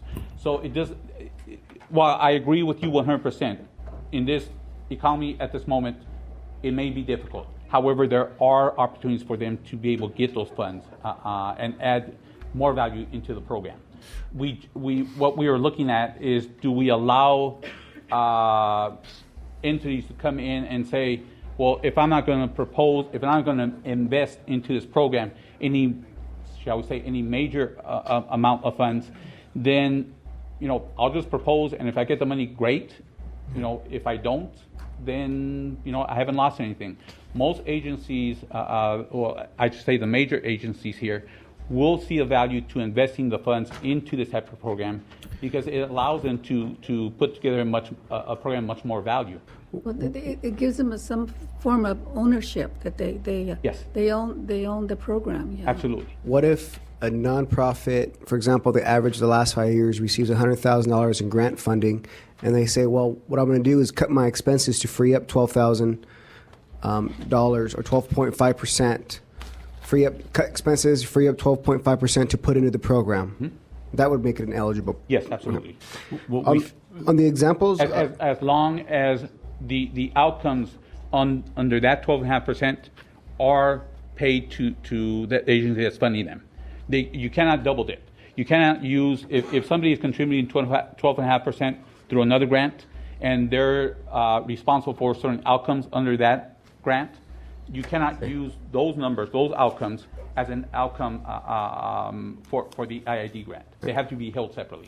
On the examples that projects that meet the secondary objective, A, B, C, D, E, F, they have to meet all of them, or just one or two? Just one. As many as they can. Is there a certain number of monies that we can divide up the pie? Because what if all? Yeah. I don't think it'll be that way. But what if all the organizations just ask for money just to retain, but no expansion, no diversification, no, and they all just want to retain? Well, they don't. They're going to have a project that meets our requirements. When the readers are scoring these grants, absolutely, the retention of a job is much easier than creation of a job right now. And definitely, I think, you know, the focus would be, a lot of people would go towards the retention, the project of retention. So are you going to split up maybe 30% of that money should go to some kind of more favorable to an organization who will? If you look at the section on scoring, some of your questions are going to be answered when we keep going. There's a whole scoring criteria that relates to that. Plus, remember that on page 1 and 2, there's a 50%, 25-25 breakdown, and that's up to that. You know, these are all suggestions only. Same thing with in-kind and cash. Look, I don't care what you decide what you want to do. When do you I just- expect to bring this back for approval for this board? As How soon as the board is satisfied that, and the public have made their input, I'm ready to bring this back and and we have a tentative schedule. We're ready to go. Well, I think the board needs some time to review I agree. this and then maybe bring it back for more discussion as a board and then probably come to a consensus at that time. That's fine, whatever the pleasure. Can I go over a couple other things? There's a couple major other changes And just I provide want a you little to know bit more about. information, Director Sanchez. It's a question of weighing what will give us, the community as a whole, more success. Is there more value to job creation? Absolutely, when we have such a high unemployment at this moment. However, we also have to weigh the fact that while we try to focus on job creation, we can't lose what we've already attained. We cannot risk the fact of losing more jobs in our quest to create more jobs. So there definitely is, when the reader is going through these proposals and makes the recommendations, he will be looking at that. Well, I guess the question is, will they lose their job next year anyways? If they're going to lose their job next year anyways without the necessary funding, then maybe we should look at diversification and creating jobs. And that's where the narrative of the proposal that each one will be submitted will give us the opportunity to analyze that and determine whether, is this plan going to be successful? Is it a long-term plan? Or is it just the investment and hopefully something's going to work out? It's going to depend on each one to give as much information in which we could reach that determination. Just a few other quick things, and I'm going to be quick. The problem we had the last time was that we really didn't have an outline of what they were going to do. We couldn't test when they did it. We didn't know when to pay them. What this request for proposal requires them to do, if you look at page 7, is they lay out milestones. The milestones tell us what the outcomes are, the milestones necessary to obtain that outcomes, the timing, and the costs involved. And then there's a budget. And the budget identifies the costs and the matching funds and the line items, and they're cross-referenced. When we get that document, we can review it, and there's a section later on that says we can require them to modify this. Once we approve that document, that's the document that acts as a roadmap for them to do their project. We keep going back to that document. Well, you met your milestones? Okay, you're moving forward. And if they didn't, they've proposed the document, we've approved it and modified it. That's the roadmap that we didn't have the first time around. There's a section on the selection process. Again, if they meet the primary objective, they get up to a bonus on page 8. We're going to hire outside readers again, like we did last time. And the bonus is up to what amount? It's up to 15 points, depending on the degree that they meet the objective. Because if someone really does satisfy the group that they're mitigating the socioeconomic impacts of fallowing, they should get priority in funding, because that was the purpose of the program. A couple other interesting things that are changes. If you look at page 9, disbursement. There's an initial disbursement, second disbursement, third disbursement, and final disbursement. In order to get a disbursement, they've got to show us that they used a certain percentage of the last funds that they had, that they've met the milestones in the budget that they identified in their approved application. And also, every disbursement has to be approved by the local entity. That's you. The big complaint that we got last time was that the board was not involved in at least significant aspects of the projects. Now, every time we pay somebody, we go back to the board, and we can do it in summary fashion, and the board approves it. So you're more involved, and we don't have that concern. I didn't know you gave them that disbursement. Well, you'll be giving them the disbursement, and you'll be satisfied at what you see. So that's our suggest there. The other issue is project reporting. The project reporting really wasn't being done, and it wasn't clarified. Now, they have to provide a report at certain times. It's on the bottom of page 9, the top of page 10. On a quarterly basis, before each disbursement, they have to give us a report, and when they close, or when we ask otherwise. The reports, again, are cross-referenced to the roadmap, the milestones, and the budget.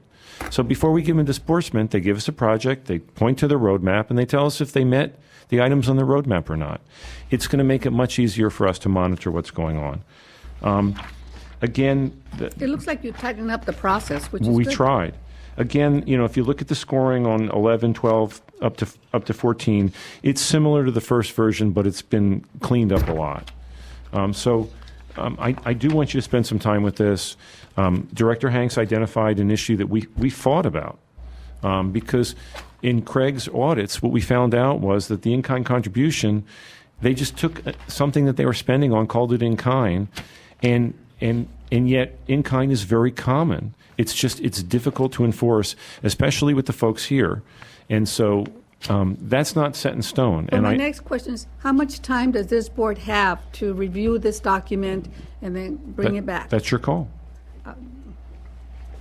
How much do you all need? A month? We don't have a meeting for 2 weeks, right? Huh? We don't have a meeting for 2 weeks. Yeah. Why don't we just bring this back again, and hopefully we have a shorter agenda. Well, this is discuss, put more time into it before we make it. So, and for approval, you want it brought back at the last meeting? No, another informational meeting. Is that what you requested?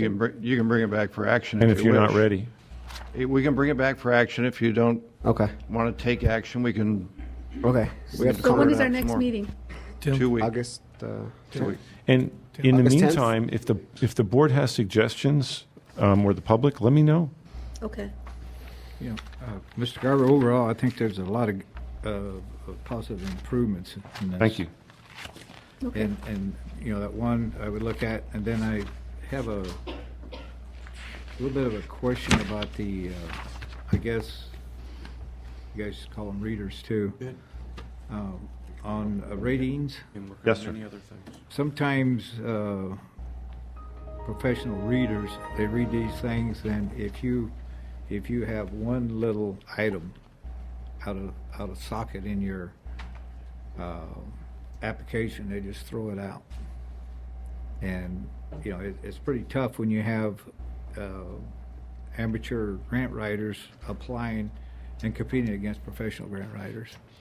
I hope that the substance of the application would be looked at. Orby? Orby Hanks, Brawley, California. I hear what you're saying, Director Hanks, and I can put some language in. I would like to make a couple of comments before I get to this real quick, rather than go to the others.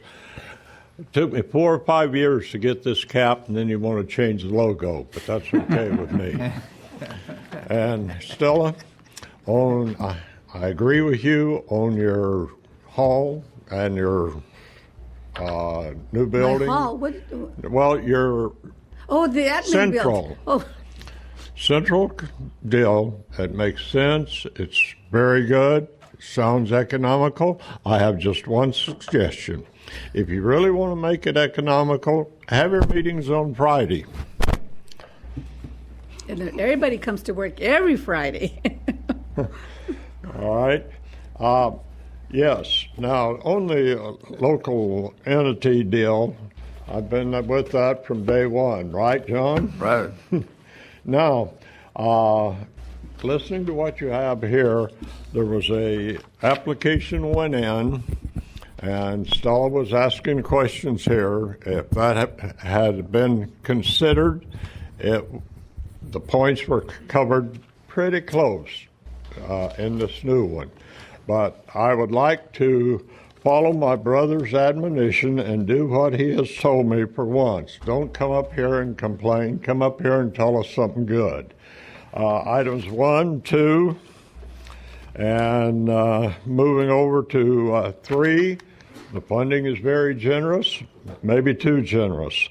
And then when we come down to number 4, project application, project eligibility, number 1, very good.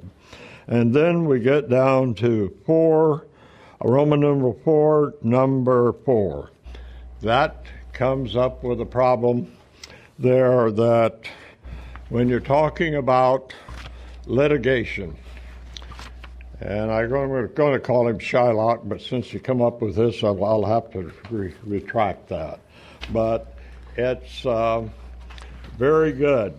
But as a local entity, and I'm not sure whether I understand whether the board is meeting now as a local entity or as a board, but it says here local entity, and if you're associated, and leaving a broad deal, if you're associated with someone that is suing the district, then you're out. That's not what it says, Orby.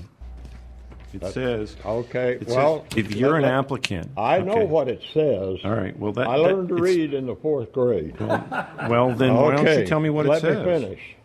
Now, what we're talking about here is litigation and something comes up down the road.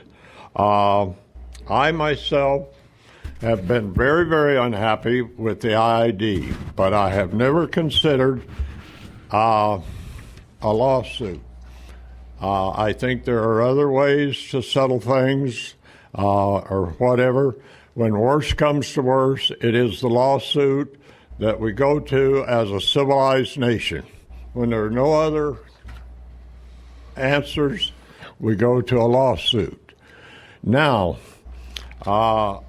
if we as farm service providers, not only in this area, but the other areas, if we get down to that place to where that we're going to feel that there's no other alternative, a lawsuit, we definitely don't want to go to swords.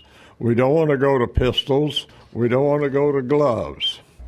And if these things come up, that brings us over to number 11.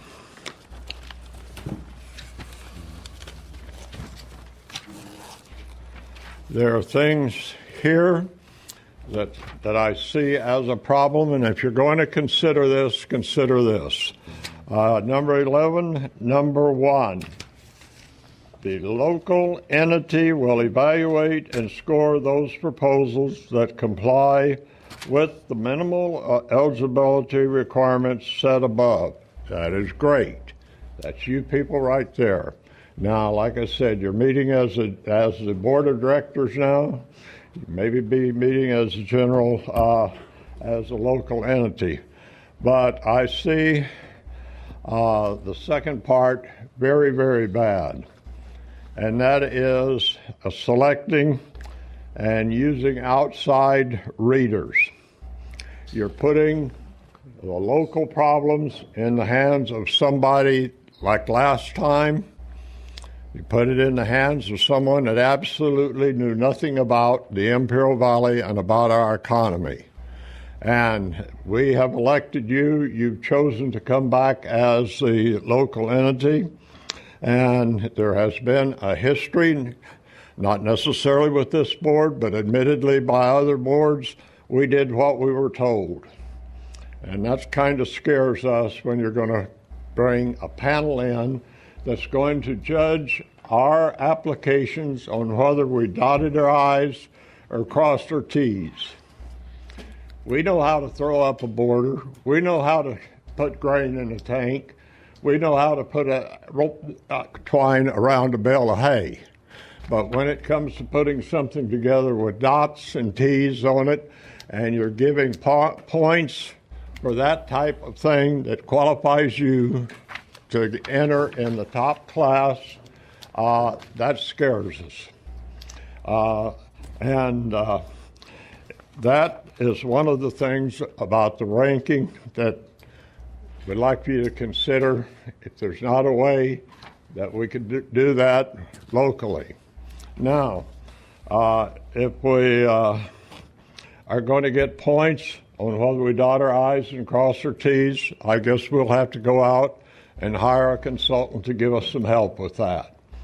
But if it comes down to the place to where we look like we can't come to an agreement, I think there's such a thing as an emeritus brief. And that's a new word I learned, a new thing that I found out about in the last couple of days. Do we come to the board? Do we go to the local entity when that time's come? Will you hear us if we wind up on number 15 or 14 because we're 16 on the list because we didn't dot our I's? And I thank you for this. It's a real eye-opener. You've gone back to the main principle, and I'll have to compliment these people here. There's only one other problem that we have, and the other one, and I hope Gustavo doesn't get upset at me on this, but whenever we get down and time is of an essence, could we get one of those things you put around your ankle and it beeps so we can find you?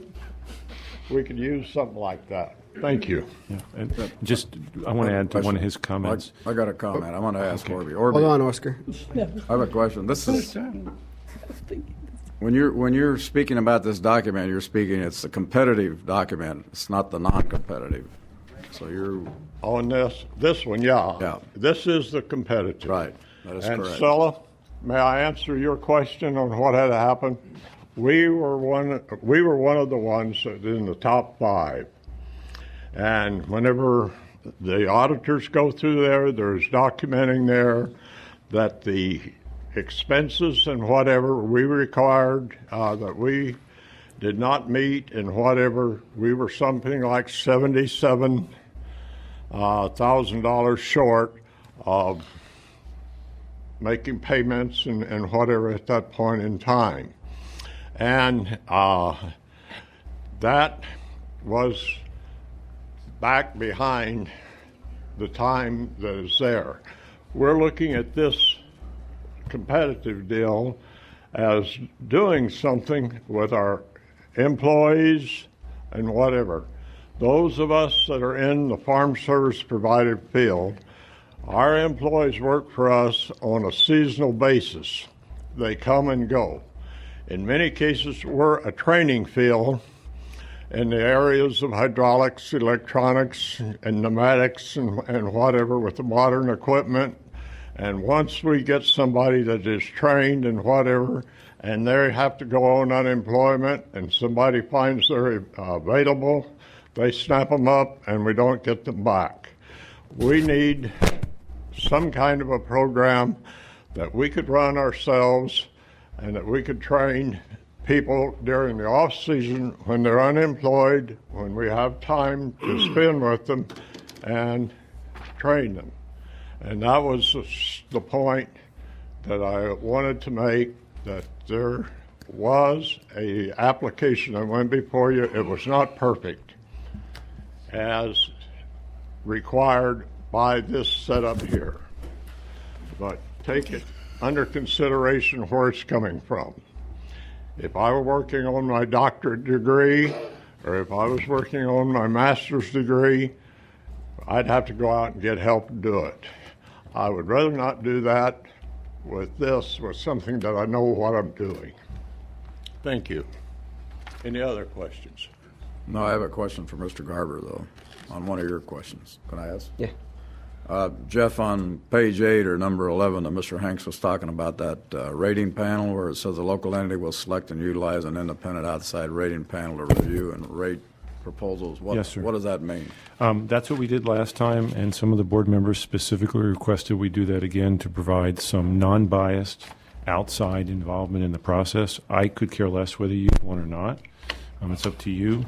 I did put language in there to try to give you full final authority. It says the scores determined by the rating panel shall be only recommendations to the local entity, which shall be solely responsible to make final determinations regarding program grant awards. Mr. Ross, I think, wants to say something. Sure. Thank you. I'm sorry. No, let me say something. I'm second. Anyway. Oscar, hold on. We're still talking about the same topic. ¿Habló él y yo qué? It's the same topic. Pues yo también voy a hablar del same topic. No, let Oscar answer Director Manville's question. ¿Otra vez? The purpose behind an outside rating panel is because we are in such a small community, it's going to be very difficult to find somebody that does not have any type of relationship with somebody else in which conflict of interest may come into play. So we found that out in the first 2 programs where it became very difficult, where people had to excuse themselves when they were invited to be on some of the panels. This would just be a time-saving manner. We do propose that we will have much more control over the reading panels compared to the previous time. On the other item that Orby talked about, the proposal is not written, or the rules of these proposals not written on the form of the program. We're not going to measure you on how well you write this proposal and whether you dot all your I's and cross all your T's. You're going to tell us your concept. If you can make that concept very clear to us, and remember, as you read through this, it is you that is going to establish what you're going to do and how we are going to measure it. You're going to tell us what the outcomes are, when you're going to accomplish them. You're going to give us a timeline. Everything's within your hands. We're just going to follow that to make sure that the outcomes are accomplished. And if it's written clear enough where everybody can understand it, then or the reading panel can understand it, and of course the board can understand it and award the points necessary, then you'll get funded. We do have to establish a set of guidelines that is uniform to everybody, because we just can't apply some rules to somebody and then come back and apply to somebody else. So we had to have some uniformity in it, and I think this is the best one the best idea we can come up with. I rest my case. Can I say something, Mr.? Yes, Oscar. Iba a hablar de la misma cosa, hombre, ponte trucha. You know, I differ with Mr. Razo. And you know what Jim Butcher told me in executive session when I got hired for the affirmative action officer? He said, Oscar, if your mother applied for discrimination, she said she was going to be discriminated, how would you handle the case? I would obey the law. And that's not true that we can't get local. We have a lot of local people. I'm one of them. Let me just tell you. You know, if Mr. Garber does anything to fight neighborhood house, I'm going to fight him tooth and nail. Okay, let me finish. You know, I was an HEW worker in 1970. I was paid $20,000 out of college. And I was in charge of Upward Bound EOP and Talent Search for 5 years at Cal State Stanislaus. 1972, my projects were the best in Region 9, and I had $500,000 at age 24 or age 22. We're talking about 300,000 or whatever. Hey, I did that from 1970 to 75. I was the director of Neighborhood House for 1 year, and then I became the affirmative action officer. I'm a grants writer. And when I was working for HEW, sir, for his information, he was still in college. I was a grants reader, and I wasn't local, but I'm local now, and I can be a consultant. I can teach this gentleman. Okay. Well, let me finish. Well, it's not the time to make a pitch to be on that LE panel. Yes, I do. Do you disagree with the LE panel, or are you making a pitch to be? No. Listen, let me finish. Don't ask me no question. I agree with Mr. Hanks. I agree with Mr. Orby Hanks. Everything he said, this thing isn't worth diddly. That's what he wanted to say, but I'm going to tell it like it is. And I agree with Mr. Hanks, what he said. All of his assertions and whatever he wrote, I agree with. I've discussed this with him. It isn't that I just come here to give Mr. Garber a rough time. No, I want to make him earn his money, and Mr. Brady too. And furthermore, I think that what Mr. Razo said is immaterial. We have local competent people. We have people that can be objective. Okay, many people, just because they're outsiders and they don't think we have. Oscar, people. I don't think that decision's been made on whether it's going to be outsiders or insiders or whether we're going to have. The record has to reflect the conclusion. Let me finish. The LE panel. You know, I disagree with the account that talked about in-kind. When I was a successful director of all those 4 programs, we had in-kind. Frank Balbo was one of the guys that was in favor. He was a heck of an account for Cal State Stanislaus. I was hired for Cal State Stanislaus in 1970, and he was in favor of in-kind. And you know what? I wish we could go back to OEO in 1968 when they had more flexibility and they were more liberal than what these guys are trying to do now. They're trying to make it stiffer and rougher for people to apply. You know, when you put 12%. Oscar, the board hasn't made a decision yet. I realize, but I want time. Oscar, if the board decides to do it, you talk to the board why we did it on the recommendation. No, you don't have I don't to want talk to them. You after. I want to talk and to you one right more now. thing, Oscar, as everyone is speaking on the podium, if you keep interrupting, I'm not going to allow you to come to the podium anymore. I haven't interrupted anybody. I hear a lot of comments. Well, You're hear walking comments. away making comments. Yeah, but I'm not interrupting. Are you done? Do you have another I'm not. subject? No. But you can, furthermore, I think what you need to do, you need a lot of things to do, though. I hope you don't. Okay, Oscar, now you're thinking of something to say. No. So we'll move on to the next. No, wait a minute. We'll move on to the next. Hey, Anthony, comment. let me talk. Let me talk. You're thinking of something to say, Oscar. Oh, no. Listen, I think what Is there security in IID the board house? member Well, said, security Mr. to Hanks, remove I agree with him. I think that 12% in-kind is very difficult to ascertain. Oscar. I think we should lower it. Oscar, that's enough. We got other people here that want to talk. I think the president has asked you to cut your time. I've got other questions I want to ask to some people in the audience. Do you have any here. questions of me? No, I don't have any of you, Oscar. And I know you answered my telephone calls. Okay, thank you. Thank you, Oscar. Christina, do you have any questions you want to ask on this issue that's come up? I'm not done, Mr. Sanchez. Oscar, please step back so other people can come to the podium and not feel intimidated I hope by you don't your vote on it presence. 2 weeks from now. We need more time. It isn't worth a diddly. Let's get more time on this thing. And even this thing, Mr. Garber wanted me to see, not even a midget could look at this with a Okay, Oscar, thank magnifying you. glass. Thank you. Está todo chiquito, hombre. Christina Long has talked to Gustavo on a machinist, or trying to do a machinist deal. Do you have any questions, or you want to talk to him privately? You got to come to the mic, please.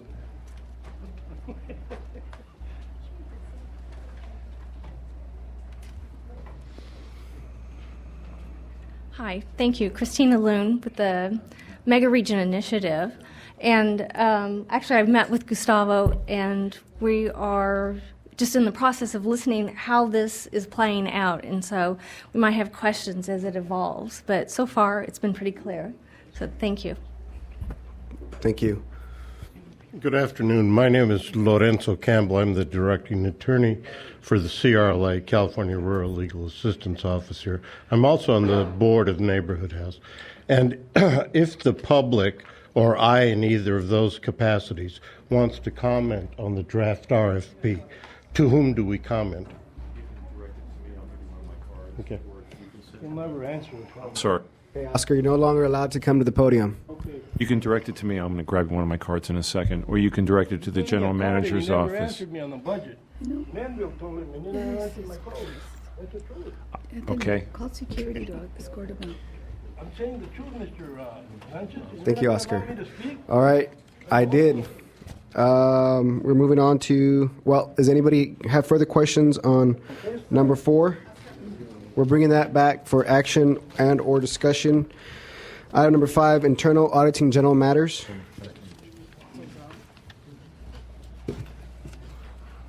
Good afternoon, directors.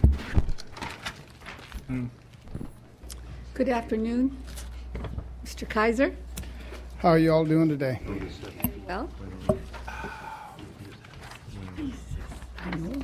Doesn't he look good? Well, anyway, during the last board meeting, you had the board had several questions concerning items of spending limits, contract work, IID versus contractors, questions concerning employment contracts, service agreements, and you wanted me to come back and address those. So what I've done is put it into a PowerPoint form, and you can take a peek. These are the areas that I want to discuss today. Number 1 is management's authorized spending limits. 2 is employment contracts, not service awards, but service agreements, and how they apply to contracts when we've hired some individuals as consultants. And number 3, some clarification on IID versus contractors. Project overruns. I have a list of 20 MWAs that have overrun, and you can look at that. Earthquake damage was discussed. I'm not sure what I can do about that. I don't think I can order another earthquake, but anyway. Starting with number 1, the spending limits, which is basically a rehash of what we've been doing, is policy number 20, policy and procedure 2410, accounts payable. This is the spending limit. Anything over $200,000 needs to come to the board. $200,000 and below is going to be approved by the general manager, department manager, section head or unit head, depending on the amounts there listed. Accounts payable are anything that's going to come in that we get an invoice on is being approved, separate from an MWA. B, policy and procedure 1080, major work authorization. This was approved and revised on December 7th, 2009, and this is what we're currently dealing with. I think Mr. Menville asked for some history on these spending limits, and we have some history on them, but it really doesn't do us any good now to go back in the past. This is what we have to deal with, and these limits are what we're going to be applying our MWAs to. It's the board of directors. Any MWA in excess of 200,000 goes to you for approval. Less than 200,000 to 50,000 to 10,000 to 1,000 unit heads, section heads, department managers, general manager between 50 and 200,000. So that's where that's going to lie. Do you have any questions concerning these limits? These are. This was approved by you on December 7th, 2009. So. Yeah, I know I worked on this policy, and it's our understanding to have been reviewed several times that the 200,000 spend limit was supposed to be an aggregated amount. Doesn't look so. It looks like it could go on in perpetuity. And it was written to be an aggregated spending limits. This is the way I understood it when we were writing it. Calendar year. Speaking to the mic, Mr. Campbell. Thank you. There's only one amendment per calendar year for any MWA. So yes, I mean I'm sure this is just a brief summary, and as you know, per year then. The document itself has a lot more information than this one page demonstrates here. Well, the reason to what amount is the amendment? Is there a ceiling on that? Any amendment still falls within the same procurement with the same spending limits. Now there are other exceptions in the MWA in terms of again what the board approved was in particular for very large projects that multi-million-dollar projects that we would not have to come back to the board as long as it did not exceed the scope of the project or did not exceed the scope, or I mean the overall expenditure of the MWA. So again, that was because again every time there's a scope change in a project, particularly take the All-American Canal Lining project. If we had to come back for every $200,000 change, one, the project would still be underway, and two, the board would be inundated with scope changes. So we put specific language in to maintain continuity of business. But again, the spending limit. The authorization limit is 200,000, and there is the one amendment per year, per calendar year exception. Up to 200,000. Same spending limits apply. Yes.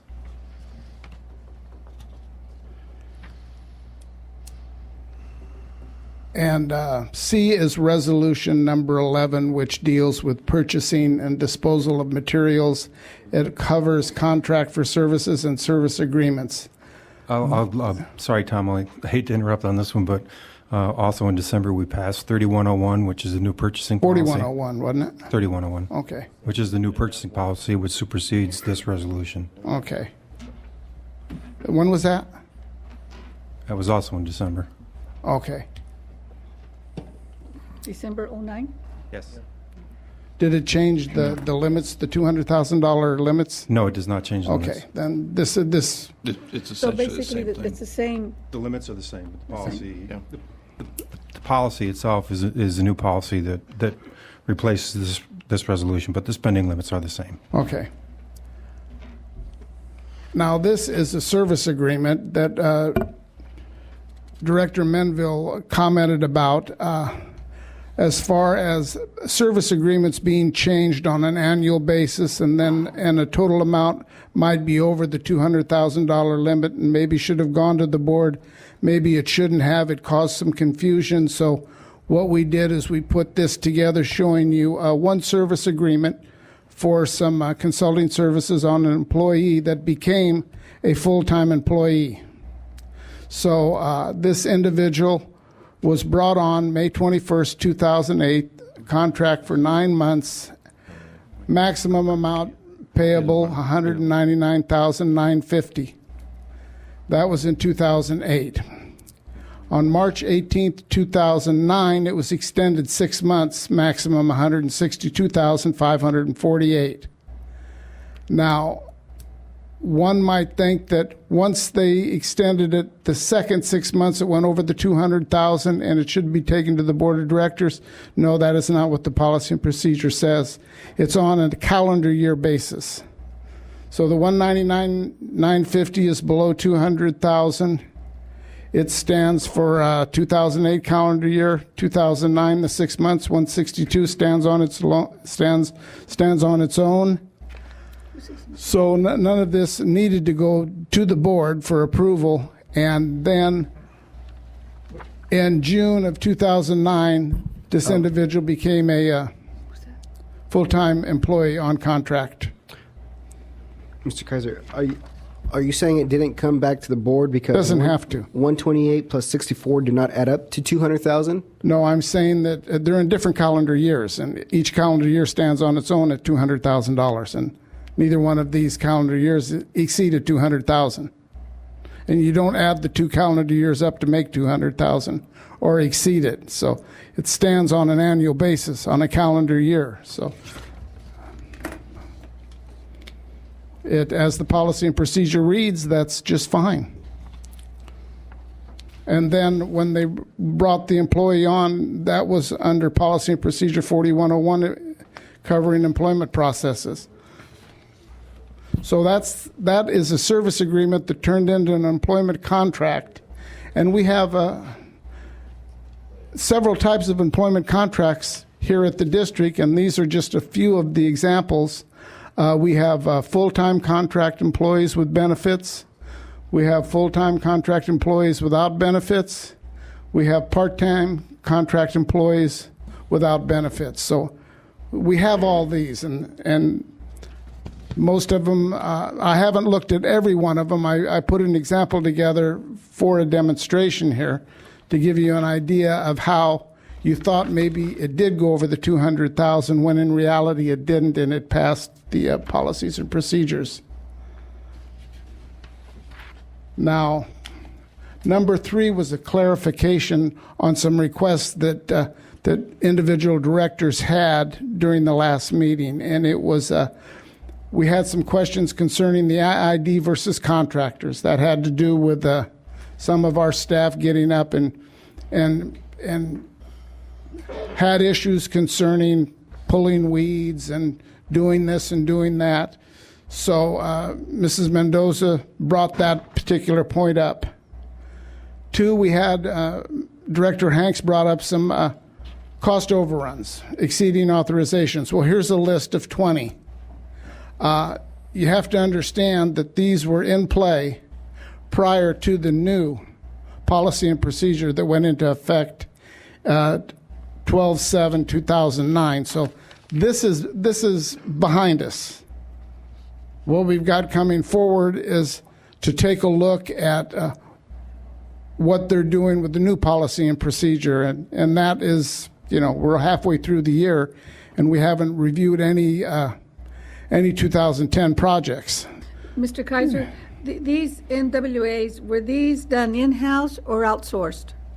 These were in-house. Well, some were in-house, some were... Which were in-house and which were outsourced? Based on the 20, I don't know which were done in-house and which one done... That's what I was interested to see, which were in-house, which were outsourced, and whether they were completed within the budget agreement or they went over budget. That's what I was interested in. Well, I can do that. I just didn't know what all of you wanted when I left. All talked at the same time. Yeah, you did. Yeah. I was amazed that my staff was able to get this much out of what you wanted. So I thought it was IID time and materials versus contractors' time and materials, so to speak. That's another thing. Most projects. That's number A, IID versus contractors. So, those can be compared. We can compare IID's work to contractors' work. I've done that in the past. It was a toss-up in the past. I don't know where it would be now. Sometimes the IID is more cost-efficient.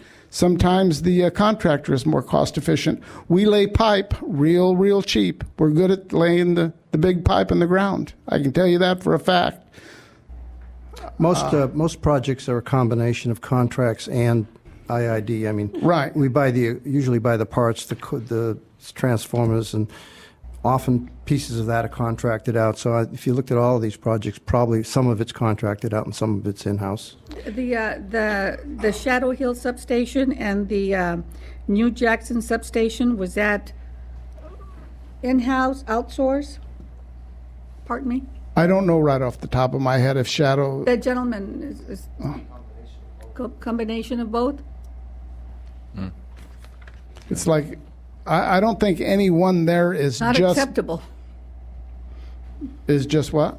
I said it's not acceptable. Look at the, Well, these have all Well, come- the variance Let's is what guys- you're talking about, or Yeah, well. no, you are acceptable. These numbers are not acceptable. Well, the thing is that in order for us to get to 12/7/2009 and make these major changes that Mike Campbell wrote up on the policies and procedures, we went through Jackson. We went through Shields. Matrix came in and went through Jackson. They went through Shields.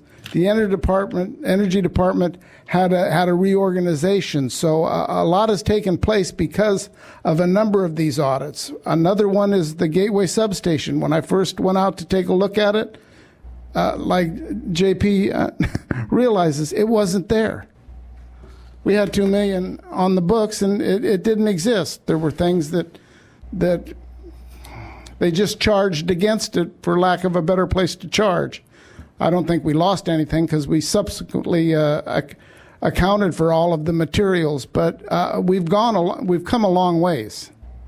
What you're trying to say, even though there's variances here, the board's aware of them, and things have been cleaned up to get away from this. Well, that's right. I just don't want this sheet to show up here, and it looks like these things are all over budget, and nobody knew about them, because that's not the case. No, that isn't the case. I want to get that story straight.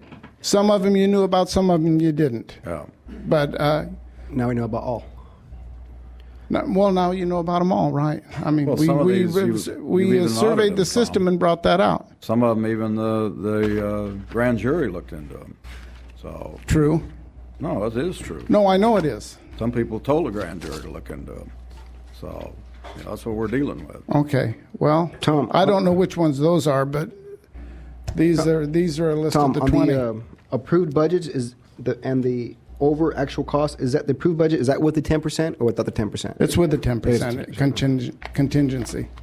Now, Yeah, everything's in there that they bring to you on an MWA. Let's ask another question. Here's 20 projects. How many projects came under budget? Well, these are the ones that came over budget. How many projects in a I given didn't year? look for budgets. It came under. Right. How many, Because how many projects, well, maybe Mario or project management can answer that question. How many projects came under budget this year? Mario, do we have an idea? Or came within? We don't know that yet. All of Mario's came in. Well, I mean, we're looking at the bad, but I mean, I guess we should mention the good. Well, this is what you asked for, so Right. this is what No, I brought I back know. to you. I know, but I mean, it's wish just- you had have asked for what came under, and I would have given you both. But I didn't know to do that, and I feel kind of bad about that. Right, and I'm not saying that we shouldn't get these under control, but I think if we're, as long as we're taking small steps in the right direction, is what it's important here. So, for my understanding, Director Sanchez, we're going to get information at the next board meeting regarding the cost of utilizing the IID employees and comparing to outsourcing. Well, actually, we're going to give you some information under water matters that are responding to questions Today. Today. All right, So, cool. and if there's anything you want, after you see that information, if there's anything else you want to see, we'll develop that as well. Let me just comment that I suspect that some of the same reasons a couple of these projects went over. Shields and Jackson, we did a forensic analysis of that, had Matrix come in. Our internal audit looked at it very carefully. We went and looked at their specific operational mistakes that were made throughout the process. And what we said to you at the time is, this is what we're fixing. This is what we're going to fix. And we're in the process of fixing it. But my suspicion is some of the same things took place in all the other projects. For example, in one of these projects, I believe it was Shields, there was a cost-plus bid given to the contractor who just didn't really have a price, just said, go build it. I mean, you Yep. should never do that on a contract. You These should were never done just say, in-house? go build it. And that obviously, that ran way over what the budget estimate was.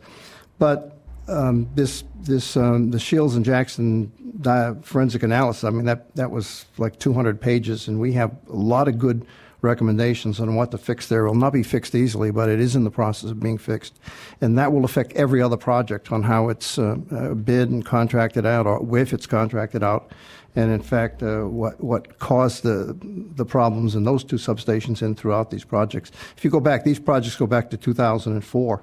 There's a lot of history in there, and it was embedded in the way we ran projects in the Energy Department, I suspect in the Water Department too.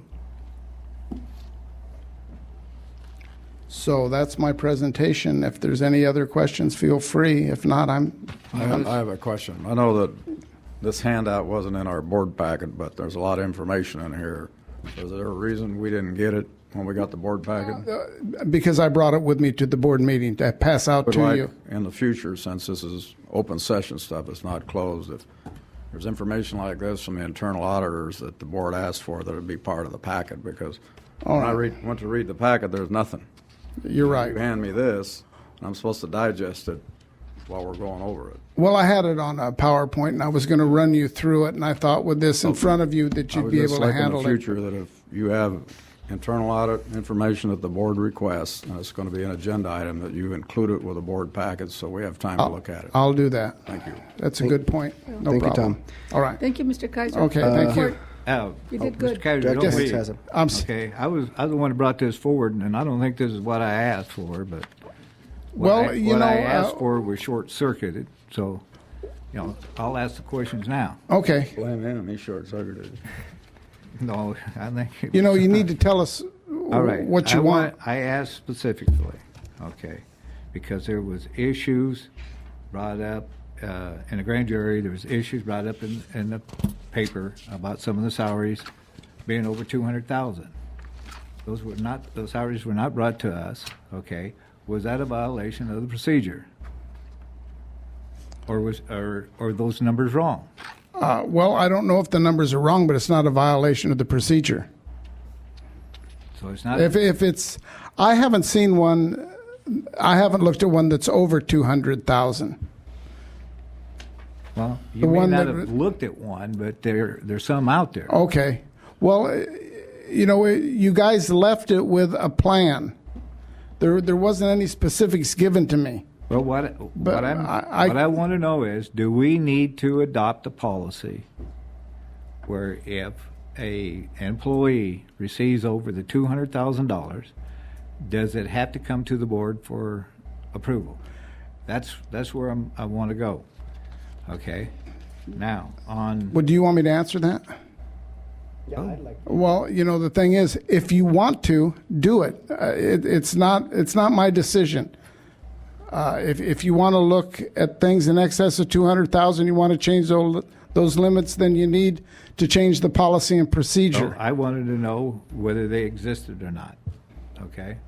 Now the other issue on contract service and agreements and so forth, we had an issue that came up right after I was on the board, and it had to do with solar panels, and it had to do with a project that we're looking at San Diego State, and there was an issue on that matter of the bonding capacity of the contractor.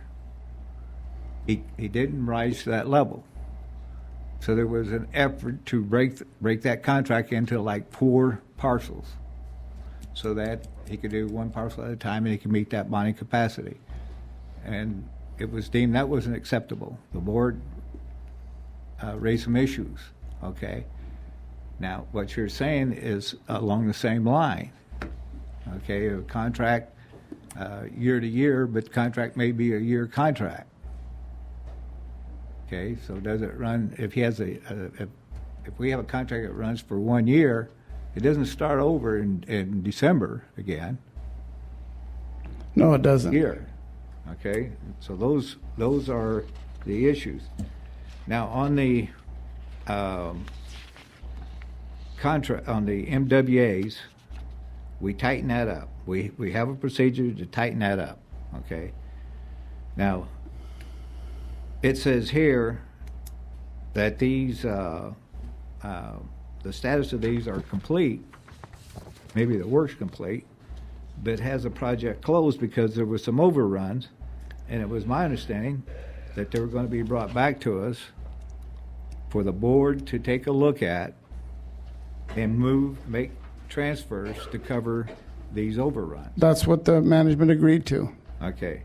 Now, it takes that to clean this up. Now, that's the purpose, is to get this clean, get a clear, level running field so we can move ahead. All right. These 4 years of lessons learned gets old after a while, okay?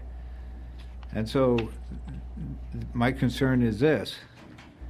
Now, this says this is complete, but yet there's money owed.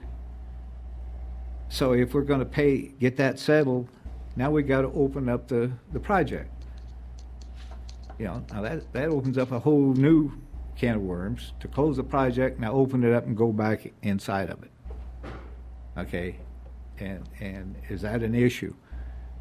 I just want to make sure that the policy that we pass is understood. That, you know, you come and you ask for an amount, you plan for it. We expect good planning. We expect good numbers. We approve those numbers. If it exceeds the contingency and the money has to be transferred, it's got to come back to the board. Okay? That's not happening. Well, in one instant, no, it's not, that I know of. And I guess they're going to bring it back to you. I don't know. They don't double check with me. Yeah. Well, Tom, the PMO, I know I met with PMO with Angel. He said some of these things are outstanding. They still have to be paid, and it's going to be brought forward to the board. Now, I don't know when they're planning on bringing it, but I know that they know that some of these things have to still be cleaned up. And because I've been made aware of it as a board member, I had a special meeting. I think probably the rest of the board met with him. I think he met with the board members individually and went over some of these issues. So that there's some things that need to be cleaned up. They said they're going to bring them back to the board and we'll clean them up. Right, that's right. The board, I would think that everybody I'm sure is aware of what's going on here. Well, I didn't meet with him. Well, you know, there's another thing. I wasn't given any authority to audit anything the last time I came up here. There was a lot of chaos. There was a lot of talk. I kept asking you, do you want an audit? Give me approval. I need 3 of the 5 of you to approve an audit for me to go out and investigate. If I don't have that approval, it causes nothing but chaos in this company because they want to know what I'm doing out there asking all these questions. Was the way you presented it, though, to the board the last time, because you kind of came up here and hit us cold about looking at some issues. I wasn't aware of them until you brought it up that you wanted to do certain things. I'm the one that said that the grand jury said that this $200,000, we're circumventing it because you pay a guy $120,000 one time and then $120,000 the next, so it's $240,000, so it's over the $200,000. Because that was part of what the grand jury was complaining about. Well, no, I didn't come up and hit you with anything the last time I was here. I came up, I didn't have any comments. The board... If there was anything that we specifically wanted to look at, and I think you were directing that to Director Hanks, and he said there were some issues. And then you asked the board if there was anything else they wanted to add, and I brought that issue up. So this is all good. I just prefer to have it in my packet so I see it ahead of time. And there's some things that are probably missing, and you know you can hold me accountable for that. But if you want me to look at those, just give me the approval to go out and open up an audit. And I'll come back with whatever it is that you want me to look at, but I can't do it unless you approve it. Let me ask Dr. Brady a question. Yes, sir. Dr. Brady, on this $200,000 employee thing, I think there's only 2 employees that you have here that are in that category. Correct me if I'm wrong. I think it's Mr. Ajayan and Mr. Ross that meet that criteria. So, I mean, and you're the one that hired them, and so I don't know what that situation is, but when you're talking about people trying to circumvent that, it's not like it's a whole slug of people. It's a very minor amount of people, and I don't know exactly how that thing's handled. Well, actually, if you want to get precise about this, I probably have 60 or 70 individuals that their total compensation is over $200,000 if you take into consideration their deferred comp, their medical benefits, vacation, sick time. We have a great number. That, in my opinion, that's why policy 4101 that I follow in hiring individuals is silent on this $200,000. This $200,000 limit, in my opinion, applies to service contracts and other commitments that I make for the district, but it does not apply to employees. And specifically, one of the reasons that it does, and I'm not trying to be a lawyer here or an HR expert, but the thing is, again, you have one employee. You're one employee. The general manager hires and fires all other employees, and if you start being involved with either evaluations or consideration of compensation, you've dissolved that separation, and there are specific responsibilities and liability issues involved with that protect the board by having one employee. Dr. Brady and I had a one-on-one conversation about these issues, the 200,000, okay? And it was obvious that there were some issues that were maybe unwritten, unclear, and that's all I want to know, okay? I spent months out there on the campaign trail being asked questions about the salaries and so forth. How did that come about? They didn't come before the board, okay? But yet the public is of the opinion that there's a $200,000 spending limit. So whatever that applies to, we need to define it. What it doesn't apply to, that needs to be defined. Okay? That needs to be cleared up, aired out there. We have pictures of our employees all over the paper. And just recently in Bell, California, you see the circumstance there. We definitely don't want a repeat of that. So I grew up in Huntington Park. I went to Bell High School at one point in time. The purpose is this, and the other thing is we have employees that have either assumed new positions or been transferred into new positions, and a lot of these things they inherited on this last page. Okay, there needs to be a process where these things are taken care of. Okay, they're sitting there. They have developed their budget. Now there's no budget comes forward, and they find out there's $300,000 that's owed out there to some contractor. Okay, and so now, how do they pay for it? The way you pay for it, you come right up here, you put it on the agenda, come right up here and say, you know what, we're $300,000 short. We're asking the board to make a transfer. That's how you pay for it. That's right. You don't pay for it out of a legal budget. You don't pay for it out of maintenance and operations.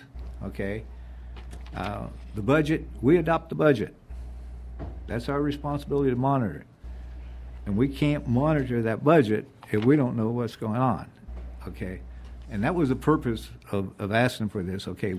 How do we rest assured that we have the correct policy and procedures in place to get this cleaned up and protect against it?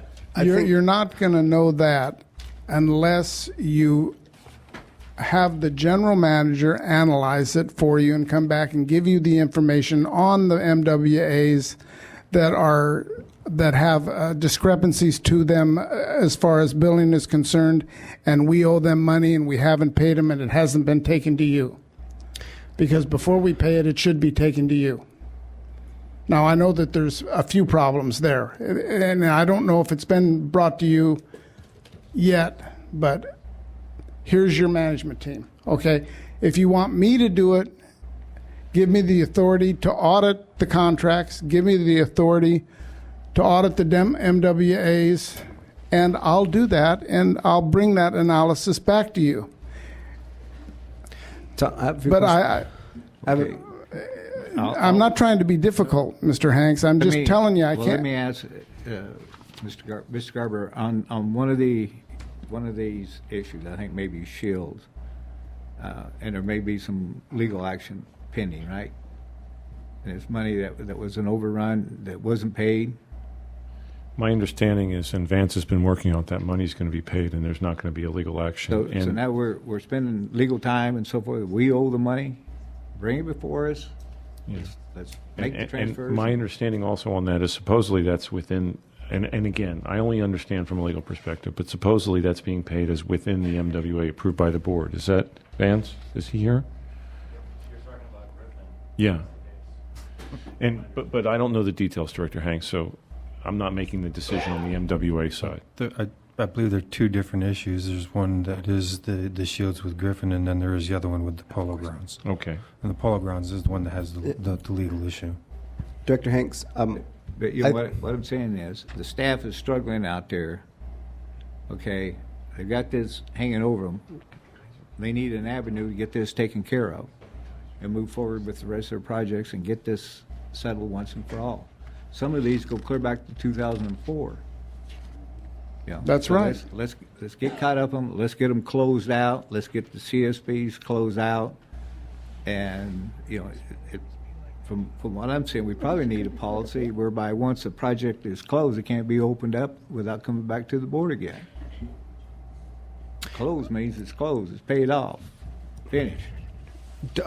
That's going to have pros and cons. Mr. Garber? I'm sure You know, it it's- is. I have a question on Director Hanks talked about, and Dr. Brady and Mr. Brady talked about on what the board should not be getting involved in as far as pay with the individuals. But as a board director, why, if our local economy, if I feel like our ratepayers don't want or can't afford employees over 200,000, and start a trend where then everybody else has to get bumped up continuously. Why wouldn't that type of can that type of decision come back to the board and say, if Mr. Brady says I can't find the talent, or the one who's had who's done some miracles across the states wants to come here do a miracle, so to speak, but he's demanding 280, 250, and then have the board decide, because or else Mr. Brady could be deciding for us that we are essentially going to raise everybody's pay. The role of the board is to set policy. There's a lot of things that you can do setting policy to address the concerns you're all raising.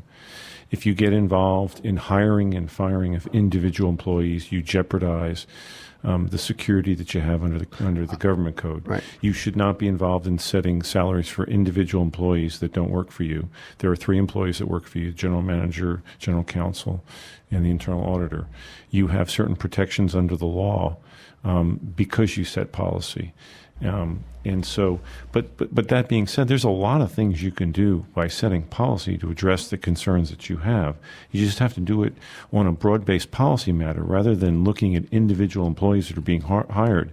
Well, I like to think that if I choose to make a decision that I'm not going to spend more than 200, if as one board director, not going to spend over 200,000, and I get a person a 7 out of 10 grading scale, then I think I should be entitled to that decision, and not just say, well, we need the 10 out of 10, because maybe we don't, or maybe we have someone who's starting his career and he's a rookie who's batting 340 out of AAA or something. You should not get involved in the individual decisions to hire, fire, and set salary for individual employees. But you can address that on a policy basis. I think Director Hanks's concern can be addressed on a more broad policy basis.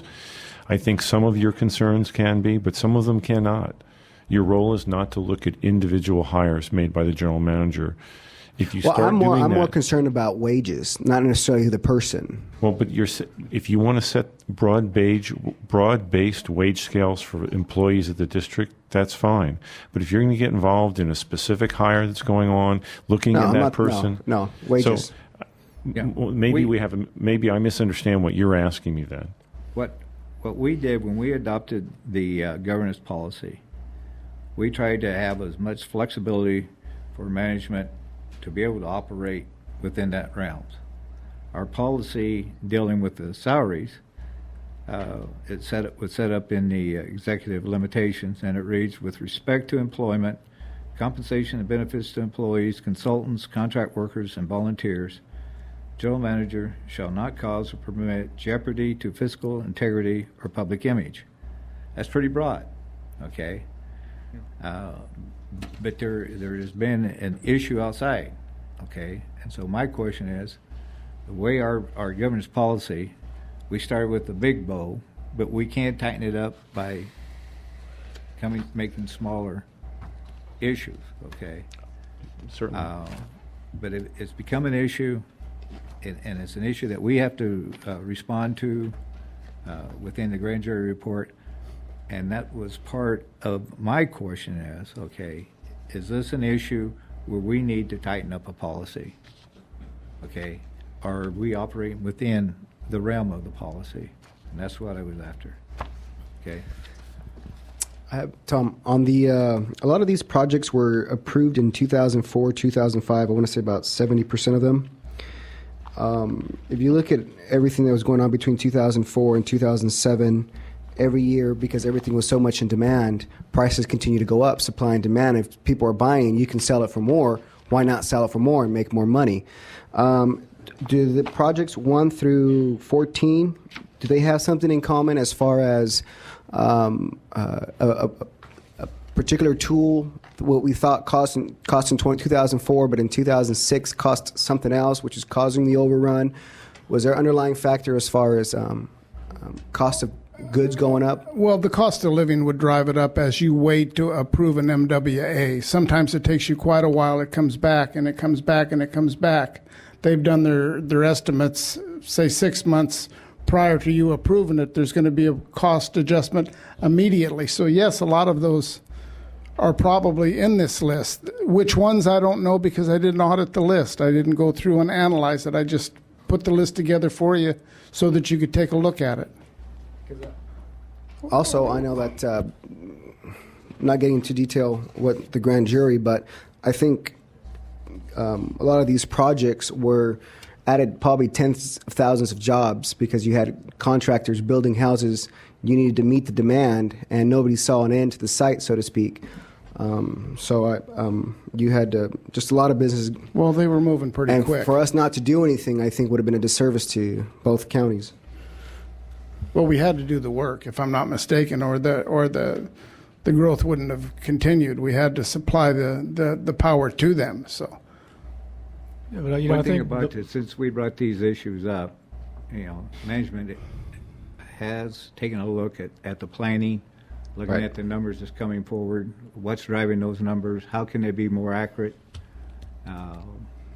So whenever a project comes to us, that we have that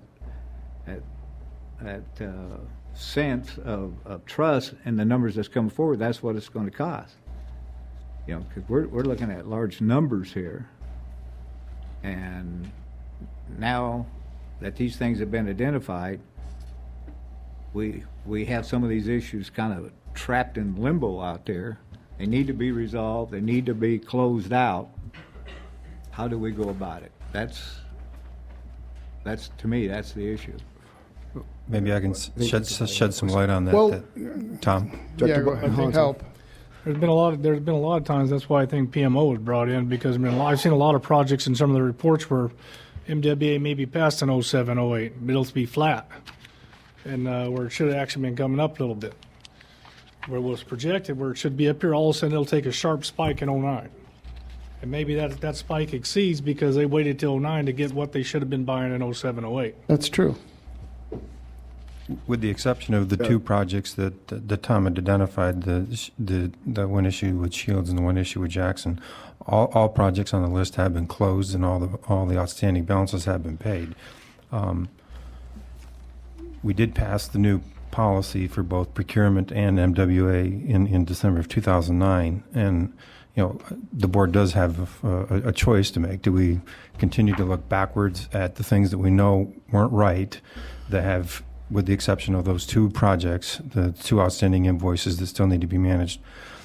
Or do we look forward, that are we doing the right things now because we have a new policy for procurement, we have a new policy for MWA processes, and I believe that the board certain members of the board have met with both the CFO and myself, that there's a different set of control mechanisms that are in place, and with the PMO office, the development that Carl has made over the past several years now, Angel is taken on. I think there's a different perspective, a different view, and a different philosophy within the district on watching and controlling the procurement process and the MWA process. I think Tom pointed out correctly that these are new policies. We're in the middle of the year. It's probably appropriate to, again, the expectation is that through the PMO office, we're monitoring these projects on a frequent basis and reporting anything that looks like it's going to be out of the norm.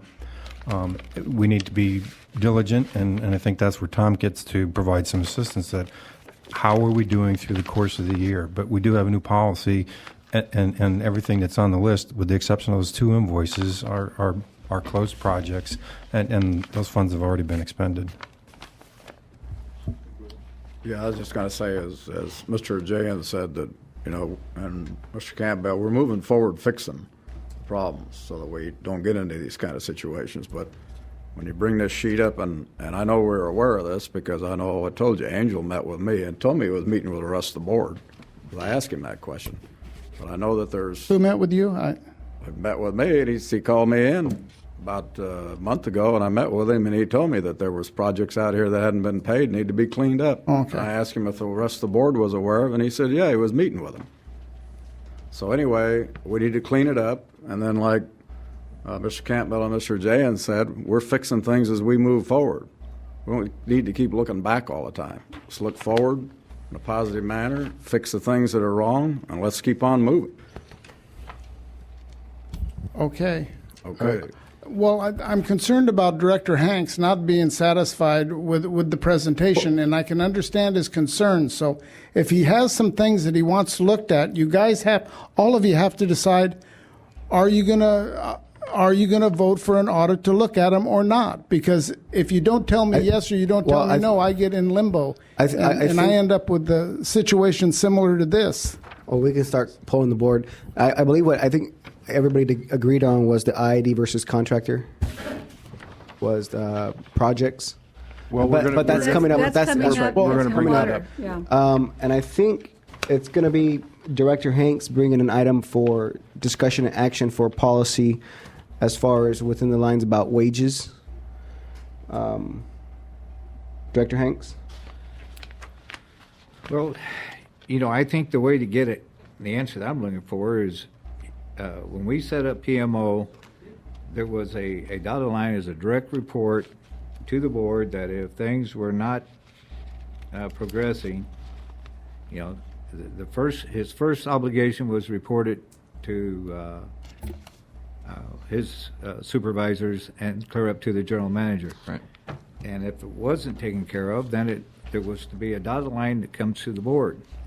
And I have his report, which is on here later, and there's some negative numbers on here, but I haven't heard or seen anybody come before us.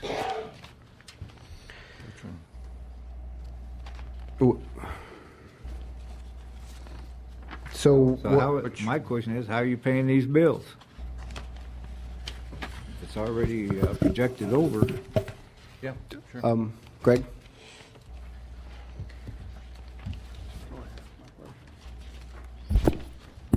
I had item, I think it's item 22 on the consent agenda.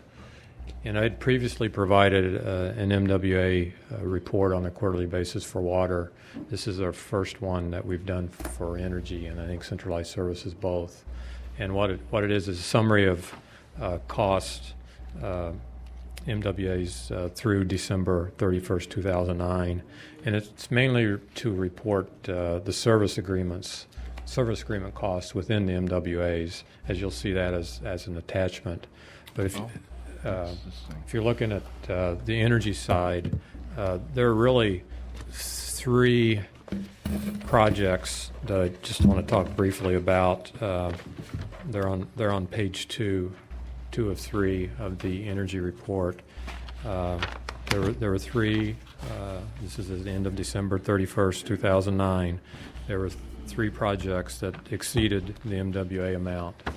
And I've spoken and worked with the energy controller over this. They've researched it, and going forward, I think we're going to have procedures in place so this doesn't happen.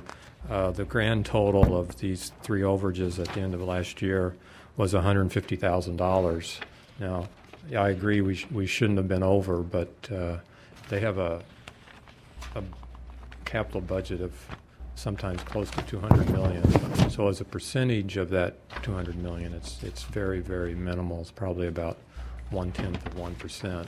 But be that as it may, we are definitely trying to close the loop, so to speak, so that going forward, these things don't happen, however minor they are. I mean, our intent is we get board approval for an MWA at a X amount, and if that amount is exceeded, we made the commitment to bring it back to the board for approval. That's certainly what we're trying to do.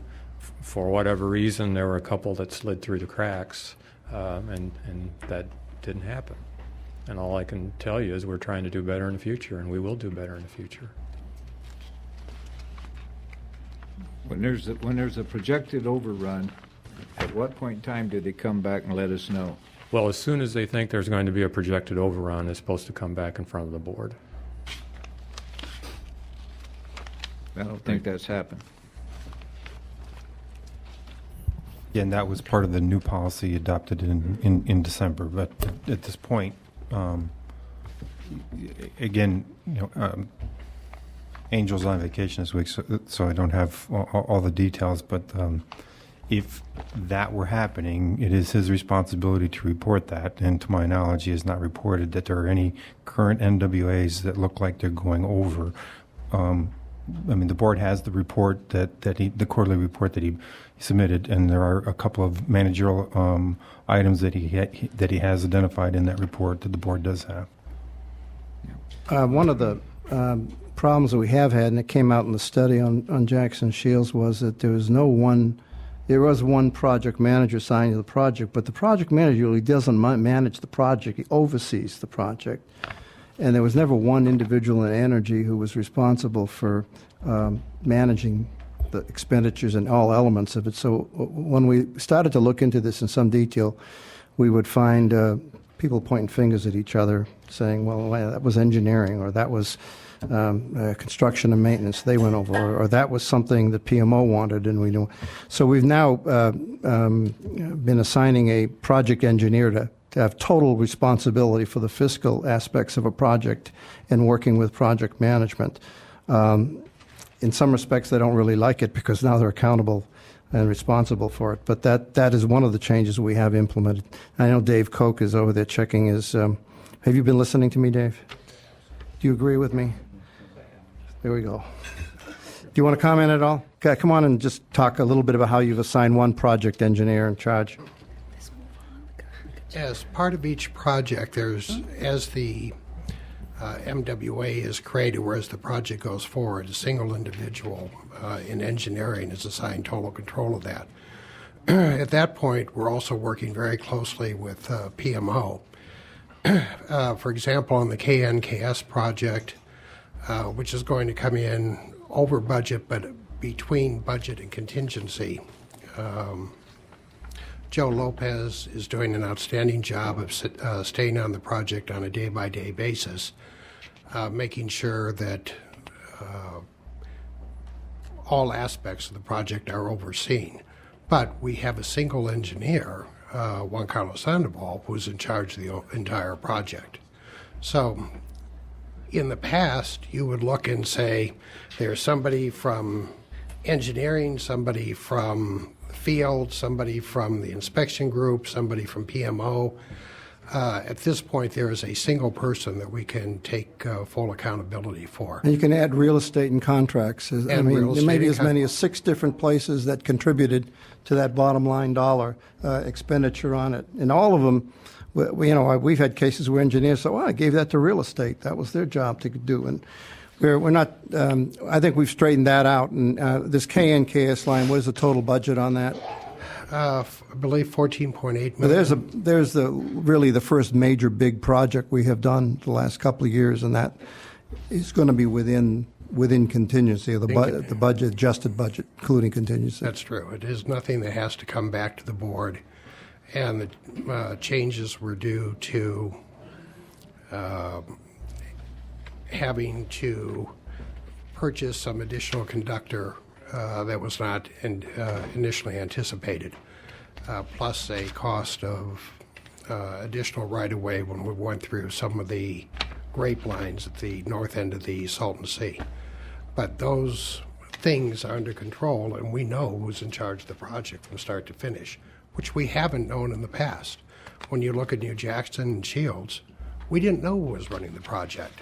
One of the things in the management audit that came through was that there was no person who was responsible for the project. There were 6 or 7 different people who were responsible for aspects of the project, but each of these 6 or 7 people could then turn around and point to the other 5 or 6 and say, this wasn't my fault, it was their fault. That doesn't exist anymore.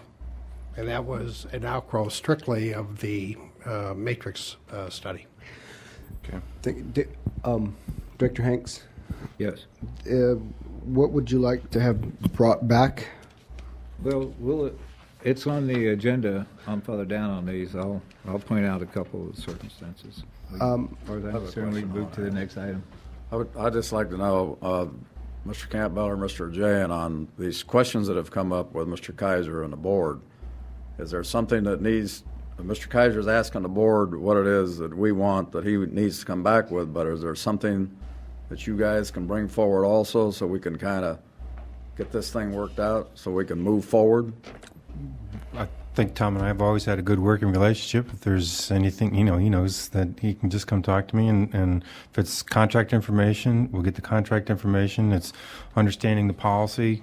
Again, probably because of my finger in the pie, so to speak, with helping write it with a couple of the directors and the CFO. I probably have a better understanding of the policy than the majority of the staff. So I think there's an opportunity to clarify some of the points if that's required. Then absolutely, and Greg will be available as well to answer questions on anything from a financial standpoint. Now, I might suggest that since you're really focused on the future, really want to make sure this doesn't happen again, you might want to ask PMO to sort of give you a breakdown of projects that are currently underway and where the status of that is, to see whether they're running high or low, or where the numbers are working out. That would, I think, give you a good picture of whether it has been addressed or not. All right. Well, I thought that's what was supposed to continue on. We were still supposed to get our monthly reports, at least in our packets, and quarterly we were supposed to have updates. Yes. Verbal updates here in the room. And like I said, Angel's on vacation these 2 weeks, so there was no opportunity really to do that presentation at this board meeting. But we are planning to, as indicated by the expectations, that there will be a report in conjunction with the CFO regarding the status of all projects. And we'll start getting our monthly reports again? The board should have received their monthly report, and hopefully you've also noticed that we now have them in electronic form, so we don't have to spend as much money as we had been in the past printing the documents. You can just go online.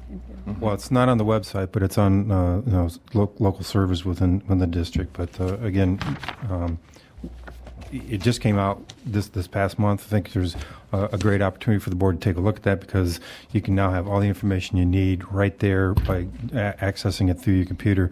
And we did a quick calculation. Last year we spent about $100,000 on printing the packets on a month for the year for the information. Obviously, it's going to save us a lot of money by not printing those things. Greg, the $7 million in the variance, they all have been paid, right? On the year it was completed?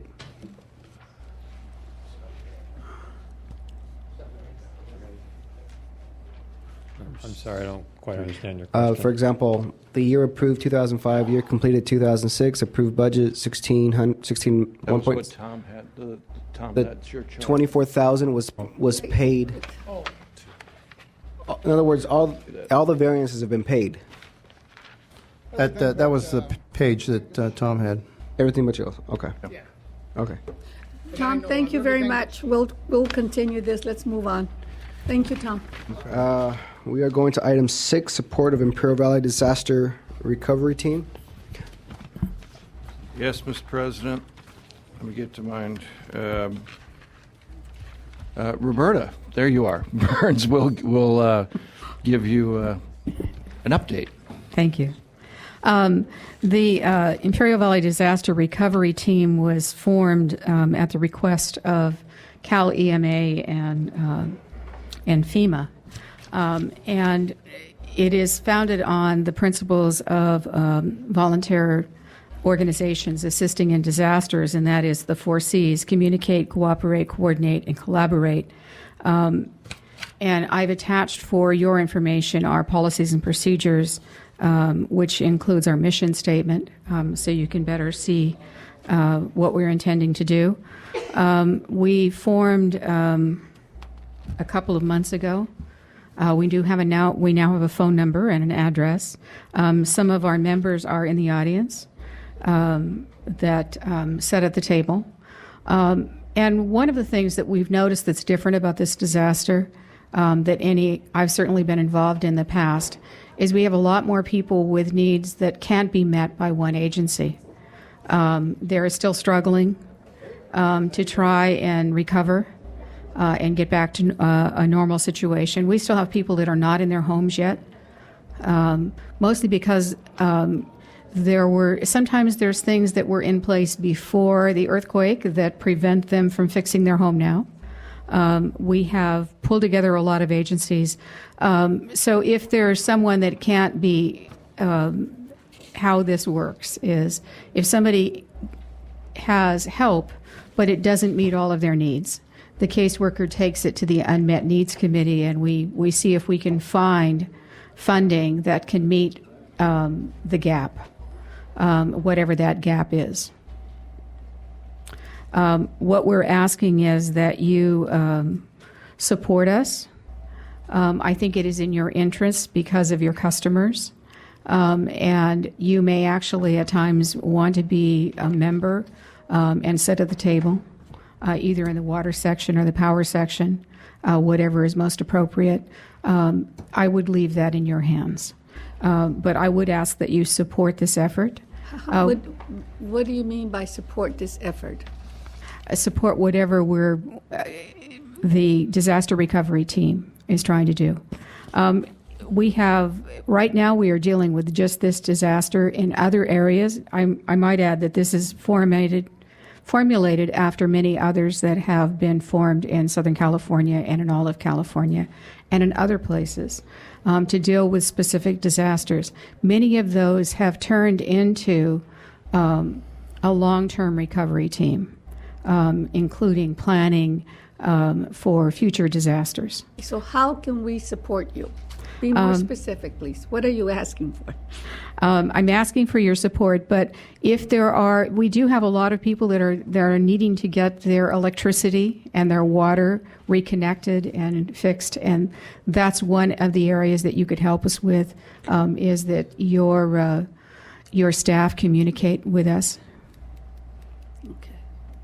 If we have a customer that was disconnected because of the earthquake and abandoned and so forth, so you're asking, can we waive that, for example, the reconnect? Well, at least we can coordinate on helping those people. Mm-hmm. Is there a fee if there's an earthquake disaster and their electricity is knocked out? Well, it may be. I think the fee would probably be if things had to be rebuilt for the connections. Yeah, it'd be more rebuilding our system, I would think. Yeah, or the service delivery to the particular abode might need to be replaced. Are you asking for a member of the IID to become a member of your organization? Is that You what would you're certainly be asking? welcome to sit at the table with us. Are you going because to, we don't know what all of your issues are that you're facing with these customers. And are you also going to be asking the County of Imperial to become a member? We have done that. Will they? They have had some people come to the meetings, yes. So are they a member of your organization? We don't really have members. Members or? But they have participated, if you will. Are they a member of your committee? Yes, they have been to the committee and they've been at the table. Well, this is. Roberta, do you have on the electrical side with the ID customers, you have a list of people who were getting power before the earthquake and now they're not, and they need help? Is there a list of residents' addresses or anything out there that you have?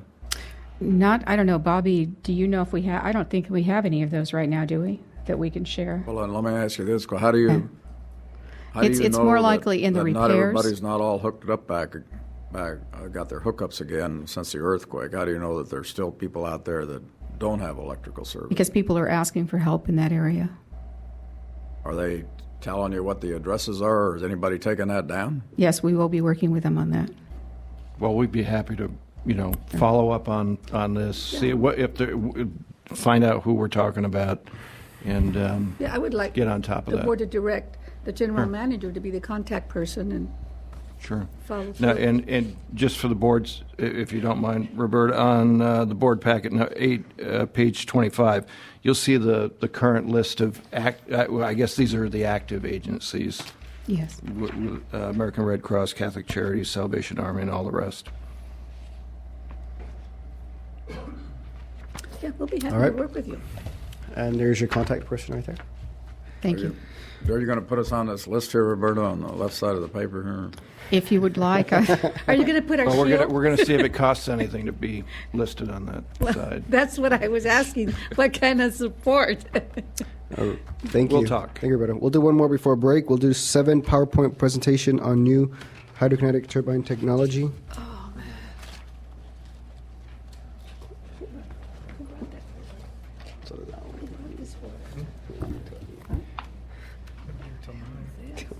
Good afternoon. Thank you for the chance to present our products to you. My company is exclusive distributor and project developer of in-stream power generation projects. We're exclusive in California, and we're in talks with most of the major aqueduct operators. With our products, hydroelectric potential can now be fully maximized with the current products. California aqueducts represent one of the largest untapped hydrokinetic energy resources in the world. The 80-mile All-American aqueduct is a primary installation target because of the volumes of water that you guys deliver. Oh, thank you. And to give you an idea of the scope that we've our preliminary estimates are about 15 to 30 megawatts of potential capacity, and attractive returns on investment as well, which we'll get to a little bit later here. The advantages of hydrokinetic energy are it's firm baseload power with a proven resource in the man-made or controlled waterways. Short capital payback periods of less than 3 years when operating at optimal efficiency. It installs into existing infrastructure and water flow. There's minimal visual impact and land usage. Generally, there's no environmental permitting that's required, and the turbines are also fish-friendly. Minimal environmental footprint as well. No adverse effects to overall water flow and delivery. Controlled waterways eliminate risks and challenges associated with rivers and tidal flows where these turbines have been installed previously.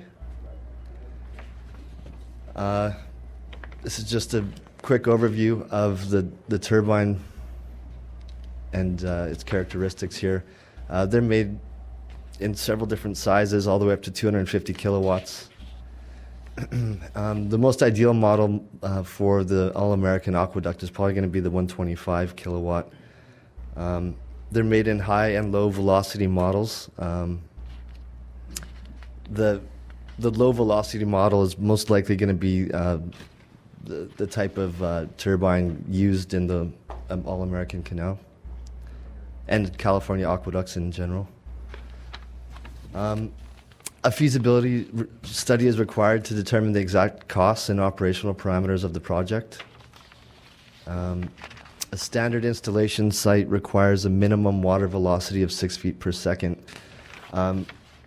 Yeah, there are several, based upon our initial investigations, there might be several sites that are feasible at 6 feet per second velocity on the American Canal, but in general, we'll be looking at the low velocity models.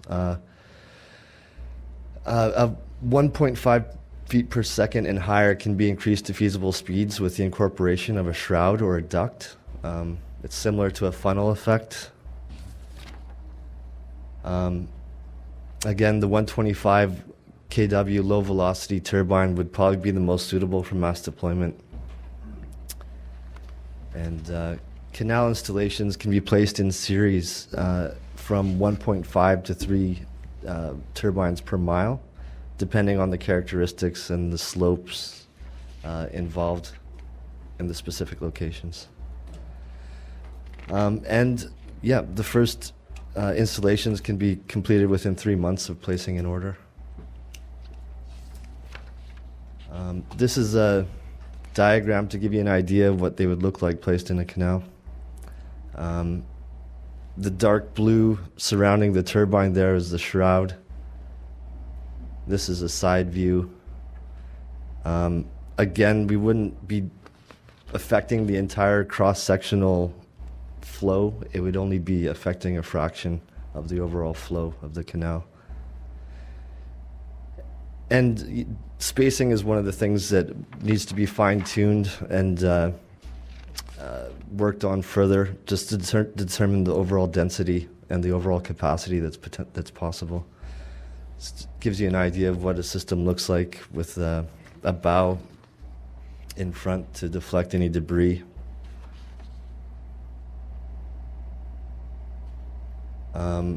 Costs, again, we need to conduct a feasibility study to determine the exact costs. But these are some initial estimates.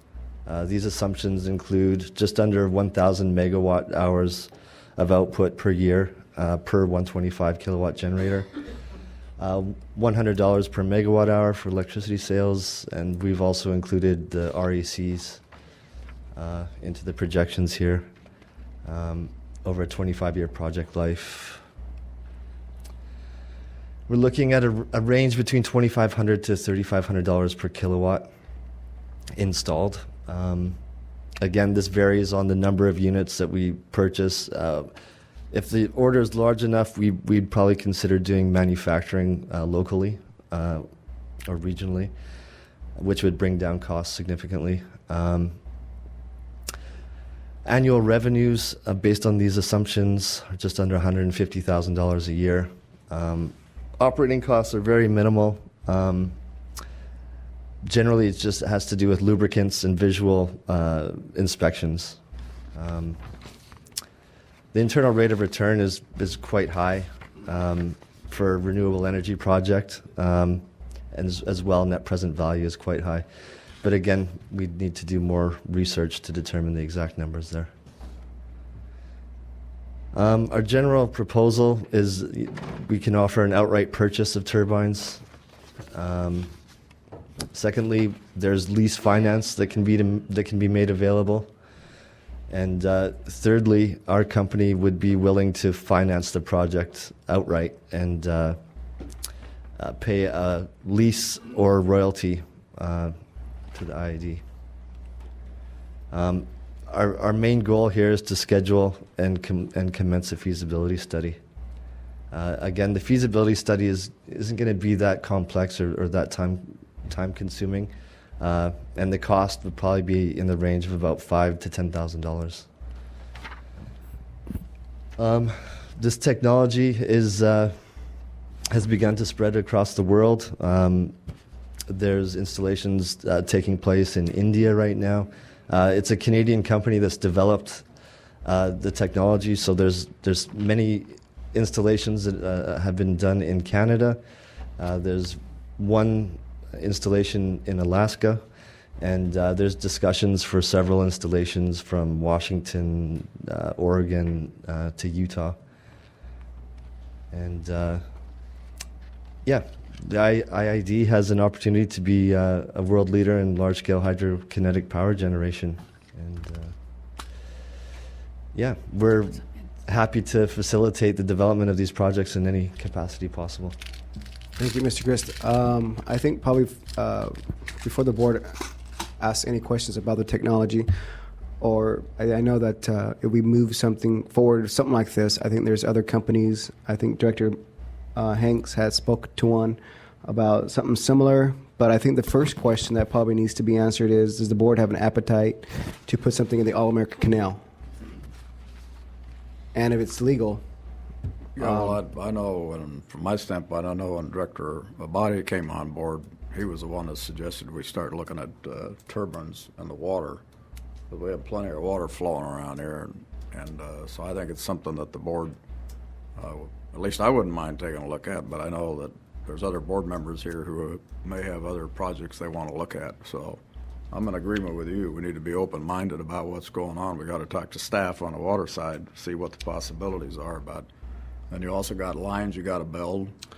That Yeah, let me just throw in here that we look at all kinds of renewable projects almost every day. We have a project review panel, and believe me, they are tough. They ask all the right questions. Dr. Koch heads it up. In fact, we're meeting tomorrow with a competitor of theirs with a very similar idea. We'd be happy to sit down and talk with you and take a look at what you have and compare the numbers. I think the board would want to take a look at how those numbers compare to other options that we have, and that only the best ones kind of make it through that test, and we have some specific guidelines. But Dr. Koch is right behind you, and I'm sure he would be very happy to set up a meeting with you. Sure.